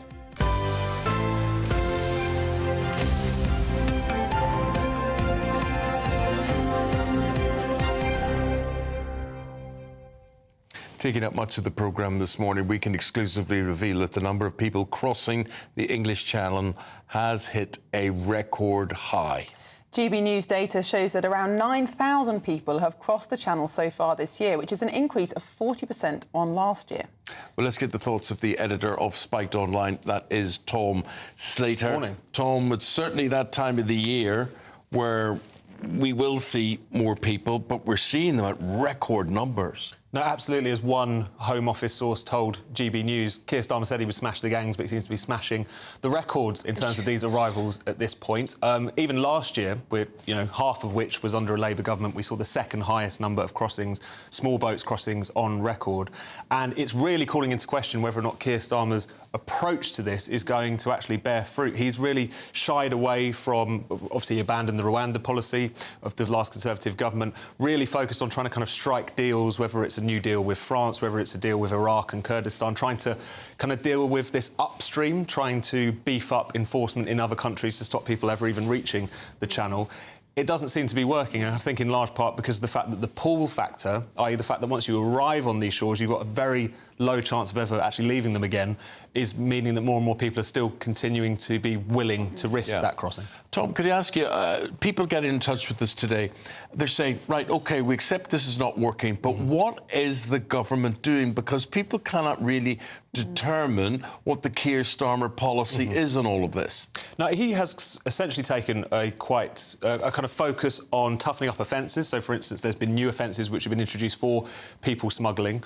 There has been a focus on trying to break up the gangs in the same way that he sees his role when he was in the CPS of breaking up kind of terror networks and so on, really taking this as almost like a kind of policing approach. The difficulty is, and this is a real problem for Labour to even talk about or take seriously, is the broader context here, which is our human rights law, the fact that as soon as someone ends up in this country, it's very difficult to remove people. The kind of scores of cases we see on a daily basis now, where someone might have entered the country illegally, claimed asylum, they might have committed several sexual offences here, but for absurd supposed human rights rules they're not allowed to actually be removed, means that the incentive that is there for someone to try and make what is still a very dangerous crossing, we should remember, this is an incredibly busy shipping lane, the busiest in the world, that incentive is always there. So if you can't only treat this as a question of we need new offences and we need to lock people up for those offences, it's not going to remove that pull factor which still exists. Isn't it the case that really we need a multi-pronged approach? So yes, we need some intelligence work aboard and to smash these gangs, but nevertheless, while you still, as you said, can land on the shores of Dover, be processed, be kept in a hotel, eventually be granted refugee status, which I think 80% of claimants do. While that pull factor exists, no amount of smashing gangs will make any difference, because new gangs will just spring up. No, absolutely. And I think Labour really needs to recognise that what a clear moral case there is for sorting this out. I know that rhetorically they're committed to sorting this, but there's still obviously many people within the Labour Party who feel like this is a bit of a third rail, who feel that to even go near our existing human rights setup is to put us on a slippery slope towards Putin's Russia. It's ridiculous, not least because even if you look at it in the terms of the welfare of the people who are making that crossing, we've ended up with a situation in which it's essentially, you've got a very good chance of being able to stay here if you can run the gauntlet of criminal smuggling gangs across Europe, of getting into a boat, of risking your life, and if you make it here, then congratulations, you know, you can work in the black market for the rest of your life. That's a horrendous settlement from whatever perspective you look at it, and I think the moral imperative is on Labour or any government to sort it out. Now, moving on to this Supreme Court case that I think we're going to get a judgment on this hour. So this is the campaign group for Women Scotland that have taken the Scottish Government to court over a bill that's a few years old now that counts trans women, so men, for the purposes of not equal pay, but equal representation on boards, that's right. So the question is a woman in law the same as woman in biology? Which way do you think it's going to go? Oh, it's so hard to tell because of the fact that this obviously comes off the back of a lot of litigation in Scotland in which the Scottish courts upheld the idea that essentially gender, so-called, is more important than sex. And it's also a real quandary in law because of the fact that we have existing pieces of legislation, the Sex Discrimination Act of 1975, which clearly creates sex-based protections, particularly for women. But then you've got the Equality Act 2010, which introduces protections around what was then termed gender reassignment, and these things come into conflict. And you've got gender recognition legislation as well, which suggests that people can potentially change their documentation, even change their birth certificate, if they get one of these gender recognition certificates. So the point is that the law has always been very muddy in this area. It's led to a lot of confusion. It's also led to a lot of cowardice on the part of various services in terms of not actually providing proper single-sex bases. So it's really difficult to see where it's going to go. But I think regardless, even if it goes the wrong way, according to what I would think, or gender-critical campaigners would think, it's clear that this needs to be clarified, whether that's in Parliament or in the courts. Wouldn't the simplest thing to do would be to repeal the 2004 Gender Recognition Act, because this was an act that enabled people to change their sex in law, so to change their birth certificate. But the reason for the case at the time was because there was a man who wanted to become a woman and stay married to his female wife, and at the time, you couldn't marry people of the same sex. Now you can now, so it's essentially a redundant act. Why don't we just repeal it? I think because the difficulty is that as far as the kind of trans rights lobby, as it were, concern themselves, it's become much more than that. They are fighting and want to maintain a position where, for all intents and purposes, you can become the opposite sex as it goes by law. I don't think there is a kind of neat compromise here, because one side is effectively demanding the end of sex-based rights, the end of single-sex spaces, and also the acknowledgement within law and officialdom that biological sex kind of doesn't really mean very much. So you can't really compromise with that position. So I think whilst previously it might have been, let's just make this neat fix, we're in a different world now, the thing that gave us the Gender Recognition Act no longer really applies. I think now it's going to take a much firmer stance from government in order to sort this out. The editor of Spiked Online, Mr. Tom Slater. Thank you very much indeed, Tom, for your views and opinions. Have your say. You can get in touch. And just while you're doing that, if you've got your phone nearby you, whip it out, because we're going to put this on screen. And you take a picture of that QR code, and that, if you vote for us on that, that is the trick, the Television Radio Industry Club Awards website, that will bring you through to, and they've got us on a long list there, and we need to be on a short list if we are to pick up an award, so you could do that little favour for us there. And also bear in mind, on the same website, you'll find our colleague Charlie Peters there. Charlie has been nominated for the Best News Presenter category for his work on the grooming gangs, the rapists all around the country, and what he's done to highlight them and bring a lot of those people to justice. It would be great to see justice being served, and Charlie getting an award for that great work. So we would very much appreciate that. Yes, now time for our Great British giveaway, our biggest prize to date, your chance to get away in your very own motorhome, which I think is worth over £67,000 and £5,000 in cash. Yeah, it just makes me think of holidays, relaxation, niceness and all that money. Absolutely. Well, please enter. So here are all the details you need. You could be...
This is the front page of the Daily Express today. Anger erupting as the government refuses to pay travel costs for D-Day veterans and them going to Normandy. We're going to be discussing that next. Don't go away. The royal family is an enduring symbol of tradition, unity and pride for Britain. At GB News, we celebrate what makes this country great. In our new Royal Newsletter series, you can join me, Cameron Walker, for Inside the Palace, an exclusive look every week that takes you beyond the gates and brings you the very latest from those at the heart of the monarchy. Never miss a royal moment again. Sign up now. Go to gbnews.com/royal newsletter and get the latest straight to your inbox. Hi, I'm Michelle Dewberry, and my show is your opportunity to cut through all the noise and dive in headfirst to some robust debates. Ideas clash. Situation, isn't it? No, because the failure is you're deliberately avoiding my point. Nothing's held back. And if you think this is the end of it, wait for more. And we do not shy away from the difficult stuff. Sometimes I want to shake people and say, if only you understood. So join me on Jubes & Co. weeknights at 6 p.m, only on GB News, Britain's news channel. Good Afternoon Britain isn't just about us. The wonderful thing about this programme is it's about everyone watching. It's an interactive programme. Well, there absolutely is something to see here, and we're going to be talking about it more. Whether it's breaking royal news, please bring us up to date, or indeed a particularly punchy speech in the House of Commons. Very, very curious. We bring it to you live, and then we bring you live reaction as well. That's Good Afternoon Britain, weekdays from midday. Only on GB News, the People's Channel, Britain's news channel. Exciting news. Every Friday, my Patrick Christie's Tonight Show is going to have a twist to it. We're welcoming some special guests. You. That's right, on Fridays I'm going to be doing my show in front of a live studio audience because this show is about you and what you have to say. It's going to be the same big debates, same big topics, same big opinions, but every Friday night at 9 p.m. you are invited to come on down to Patrick Christie's Tonight to be a part of the action. Only on GB News, the People's Channel, Britain's news channel. I'm Christopher Hope. From pop stars to politicians, I'll interview anybody in a pub who's got a political opinion. Join me every Friday on Spotify, Apple Podcasts, YouTube or gbnews.com, or wherever you get your podcasts. This is GB News, the People's Channel. In the GB Newsroom, we bring you the news as it happens. With our team of dedicated journalists across the UK, we're ready to keep you up to date with what's happening every half an hour, every single day. Bulletins here on GB News, the People's Channel, Britain's news channel. We're proud to be GB News, the People's Channel, and as you know, we always love to hear your views. Now, there's a new way of getting in touch with us at gbnews.com/your-say. By commenting, you can be part of a live conversation and join our GB News community. You can even talk to me, Bev Turner, or any of the members of the GB News family. Monday is VE Day, so it is. and we're going to commemorate that 80 this years. year. 80 years since VE Day, and many of you are veterans and many of you have family who'll be looking forward to this. Yes, it's been seen as a chance to make one last salute to the greatest generation, because I think you'd have to be around 100 now to have actually served in the Second World War. Yeah.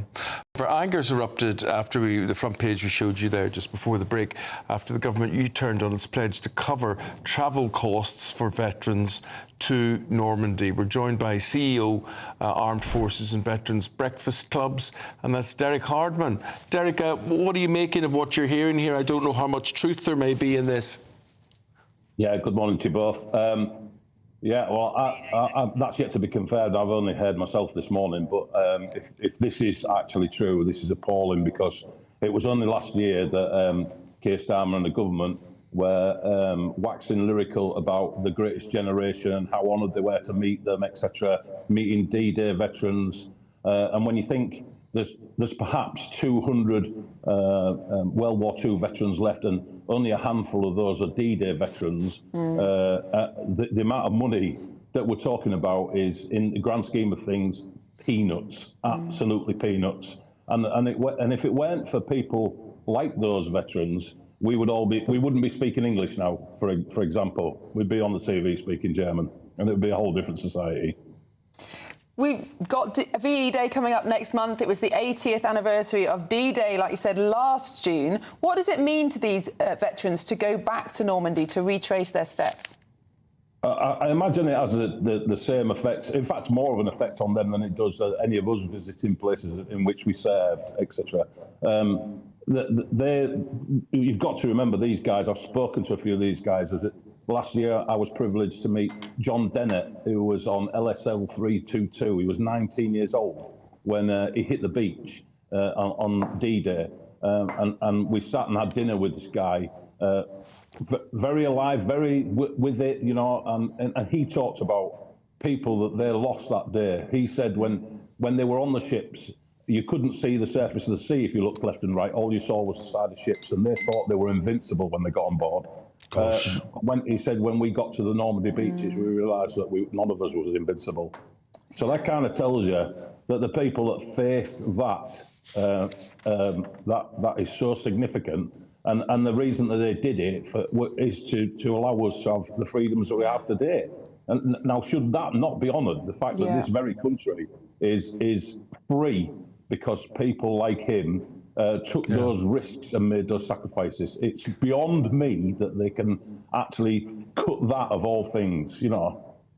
With any luck, it's a mistake, Derek, and it'll all be sorted out. But good luck with what you're doing to commemorate all the people involved in this, and appreciate your time this morning talking to us. Thank you, Derek. Thank you very much indeed, both of you. Have a good day. Thank you very much indeed. Right, let's go to Charlie Peters now, because Charlie, we're talking about technology innovation related to the war. Or not, I don't know what that camera was doing there, but a lot more technology. Is Charlie back? Is he there? Right, okay. Charlie, so tell us now, what is this that you're beside, and what is it they're going to commemorate on Monday? Well, Miriam and Eamonn, this is a replication of a sound mirror being developed by Royal British Legion Industries to commemorate 80 years for VE Day, but also to recognise the technological prowess that was developed around radar 90 years ago. This is a replication of that sound mirror, and you can see the iconic Tommy symbol that the RBLI develops as well. And this symbol, some 90 years ago, between the World Wars, was used to capture sound coming across the channel so they could hear for incoming enemy aircraft before radar was developed. It was a key part of our channel defences, and some of these still remain on the coast, and they're being developed now as a source of commemoration and remembrance, and it's that sense of echoing from the past into the present to bring in that symbology about remembrance. And Eamonn and Miriam are very happy to now be joined by Stuart McClure, who's the marketing director at RBLI. And Stuart, why have you developed this symbol?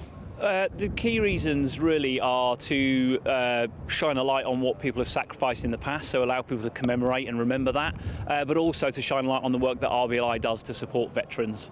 And the Tommy symbol that you're holding there is central to that as well. Why do you think it's so important for Tommy to be on this sculpture as well? Well, Tommy represents anyone that has served, anyone that has sacrificed, anyone that has helped our country. And the important thing is to shine a light on that and make sure people are aware. And then, of course, this Tommy can be purchased, so allowing people to buy that and support what RBLI do. And as we march towards 80 years since VE Day, what does the sale of these Tommy symbols do? What sort of support can the RBLI provide to veterans and their families? Sure, well, at the RBLI village in Aylesford houses over 300 veterans and their family, but we're at capacity. We need to do more, we need to provide more housing. So we have a campaign now, 100 homes for 100 veterans. By buying one of these, you can support that campaign and contribute towards making that happen. Stuart, thank you so much for joining us this morning. And Miriam and Eamonn, as you just heard, the RBLI, they're not just putting up these sculptures for that commemorative experience, it's also about bringing it to life today, about showing that commitment to the armed forces isn't just about remembrance, it's also about delivering to veterans in our communities in the United Kingdom in 2025. So a lot of stuff coming together with this remembrance process today. It's about the technology, it's about VE Day, but it's also about veterans in the here and now. Thank you very much indeed, Charlie. There we are, that's good. And thank you for keeping me company this week. It's been fun. And you're going to be back with Charlie at the weekend? Yes, on Saturday morning live at 10 o'clock. Very good. Lots more stories then. Well, meanwhile, for the rest of the day, we've got Andrew Pearson, Beverly Turner. Good morning to you guys. Good morning. Can I just say I loved you giving that Labour MP a hard time this morning. Oh, you were fantastic. I was driving in the car. Thanks, Bev. So, go on, Miriam. I didn't want to interrupt her because I hate it when that happens, but she didn't answer the question. You were brilliant. We have got the busiest show in history this morning. Two massive court cases, particularly the Tommy Robinson result. We know a lot of our viewers will be interested in that. And also, what is a woman? We are going to find out definitively on the show this morning. Yeah, from the Supreme Court. Although the court could, of course, kick it back and say it's not up to judges to decide, it's up to Parliament. But I think we all know what a woman is. Well, no, well, clearly not, because we you know, this is going to be. You will have an opinion on this, Miriam, of course. Yeah. We've got the ruling this morning during our show. This is about whether a gender recognition certificate does define you as a woman and therefore give you freedom to use women-only spaces. Also, I'm also going to Toby Young from the Free Speech Organisation, because he's trying to stop this ruling by Angela Rayner's the Deputy Prime Minister's employment bill, which could ban banter in the workplace. Lord terrible? Toby Young. Lord Toby. He's tabled an amendment, so he's coming on to tell us all about that, and it's really important that he's heard. I mean, the very dangerous thing about that is, what is banter, and is it part of your culture? I was saying earlier in the programme, it's part of culture in Belfast, right? Yeah. That's what people do. They bant all the time. And what is acceptable there for me to do, or to be rub shoulders with people who do it, compared to the circles I mix in London, two different worlds, completely different Not worlds. our circle, Eamonn. No, love, no. We love a bit of banter. All four of us can give and take. You know that in this media world that we work in and whatever, it's not everywhere that you could have the same bant. It's more generational. In a way. Yes. It's all, you know, some of the youngsters, again, not in this building, of course, but some of the youngsters who can have very thin skin react to anything. And things that I might have said in the office 10 years ago, you might not say today. But we're expecting the law to do something that used to be instinctive. You know, you learn what's socially acceptable and what isn't, and someone will give you a slap or... so much of our lives now. That's right. And shouldn't have. Yeah, absolutely. Yeah, absolutely. I'm also talking about this record number of migrants who crossed yesterday. We're going to talk about the hotel, which has been taken over by migrants, 200, permanent security, and a team of nurses go there once a week to check on the health of the migrants. Very nice too. And Birmingham bins, again, we are going to be still watching that story develop. We think we know now how many strikers there are, don't we? 41 bin strikers, bin men, are causing this whole dispute, which has brought Birmingham, frankly, to its knees. It's a national disgrace. That and a lot more. It's going to be such a busy show. Do not miss it. Britain's Newsroom from 9:30. First, a quick look at the weather.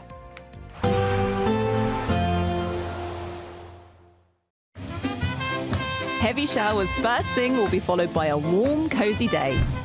Boxed boilers. Sponsors of weather on GB News. Hello there, good morning. Welcome to your GB News weather update from the Met Office. Quite an unsettled day for some as we see heavy outbreaks of rain shift their way northwards. Feeling cooler here, elsewhere a little brighter, some sunshine, though we can't rule out some showers. Now it's going to be quite a wet start across Northern Ireland, southern parts of Wales where we do have a rainfall warning issued. Eventually rain will ease off through the morning across southern parts of Wales, but for Northern Ireland, parts of Scotland, Northern England, that rain is set to stick around through much of the day with some heavy outbreaks at times too. Turning a little brighter across central and southern areas, there are chances of some showers into the afternoon. The odd one could be heavy, perhaps even some hail and the odd rumble of thunder. Now to finish off the day, still plenty of rain to be had, particularly across Scotland. Still a chance of some heavier outbreaks, particularly as it moves its way through across the Scottish Highlands. It could be quite blustery too under the cloudy and wet skies. Fairly similar across Northern Ireland, quite a wet end to the day here, and similar across northwestern parts of England, and perhaps even still some rain lingering across northern parts of Wales. But elsewhere, a clearer and largely dry end to the day. Still the odd shower possible across Devon and Cornwall, but with the clear skies overnight, that means temperatures dipping away here, possibly even a rural frost across central and southern parts. But across the north, where the cloud and rain sticks around, it's going to be slightly milder here and still fairly blustery, particularly around coasts of Scotland too. So a little bit chilly across central and southern areas, but for many, temperatures widely in the mid-single figures. Now through into Thursday, it's going to be a slightly better day for some. We're still going to see some outbreaks of rain through the course of the morning, largely confined to the north. Shetland and Orkney, for example, could still see a fair amount of rain, but it'll eventually ease away as we progress through the day. Some sunny and bright spells, but once again, there is a chance of showers, particularly across Northern Ireland and parts of the south, but a little milder, highs around 17 to 18 degrees, but still feeling fairly chilly across Scotland and Northern Ireland. That's it from me. Bye-bye. There will be a light breeze in the morning, leading to a warm front. Boxed heat pumps, sponsors of weather on GB News.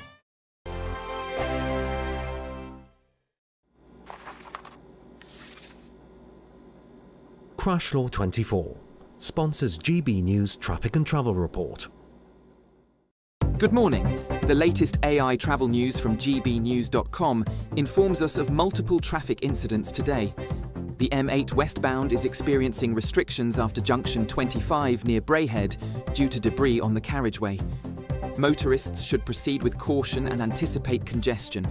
On the M1 southbound in Derbyshire, one lane is closed between junction 30 and junction 29A to facilitate a vehicle's tyre change. Meanwhile, in Buckinghamshire, expect delays on the A4-04 northbound where 10-minute hold-ups are noted due to congestion near the junction with the M40. Please exercise caution and plan alternative routes if possible. For more travel news, go to gbnews.com. Crash Law 24 sponsors GB News Traffic and Travel Report. Good afternoon, Britain. Weekdays from midday. Gynecological health, women's health as a whole, is one of the biggest societal challenges that we face currently. What would you say, Josephine? I've been massively failed over the 12 years that I've been dealing with endometriosis in many, many different ways. I wasn't believed to begin with. I was passed from pillar to post. There was a time where after an endometriosis surgery, I got sepsis. I wasn't believed and I was sent away from the hospital and the next day was taken back in quite a serious state. I think because I was young, but also because endometriosis just isn't taken seriously at all. Is it because women go to the doctor and they say, I'm having really bad pains, and then what does the doctor say sometimes? Do they say, oh, well, everyone gets bad period pains, just have a bit of Nurofen? Is that what sometimes happens, Valentina? Period and pelvic pain is a silent public health pandemic. It affects 9 out of 10 women. And research from the British Medical Journal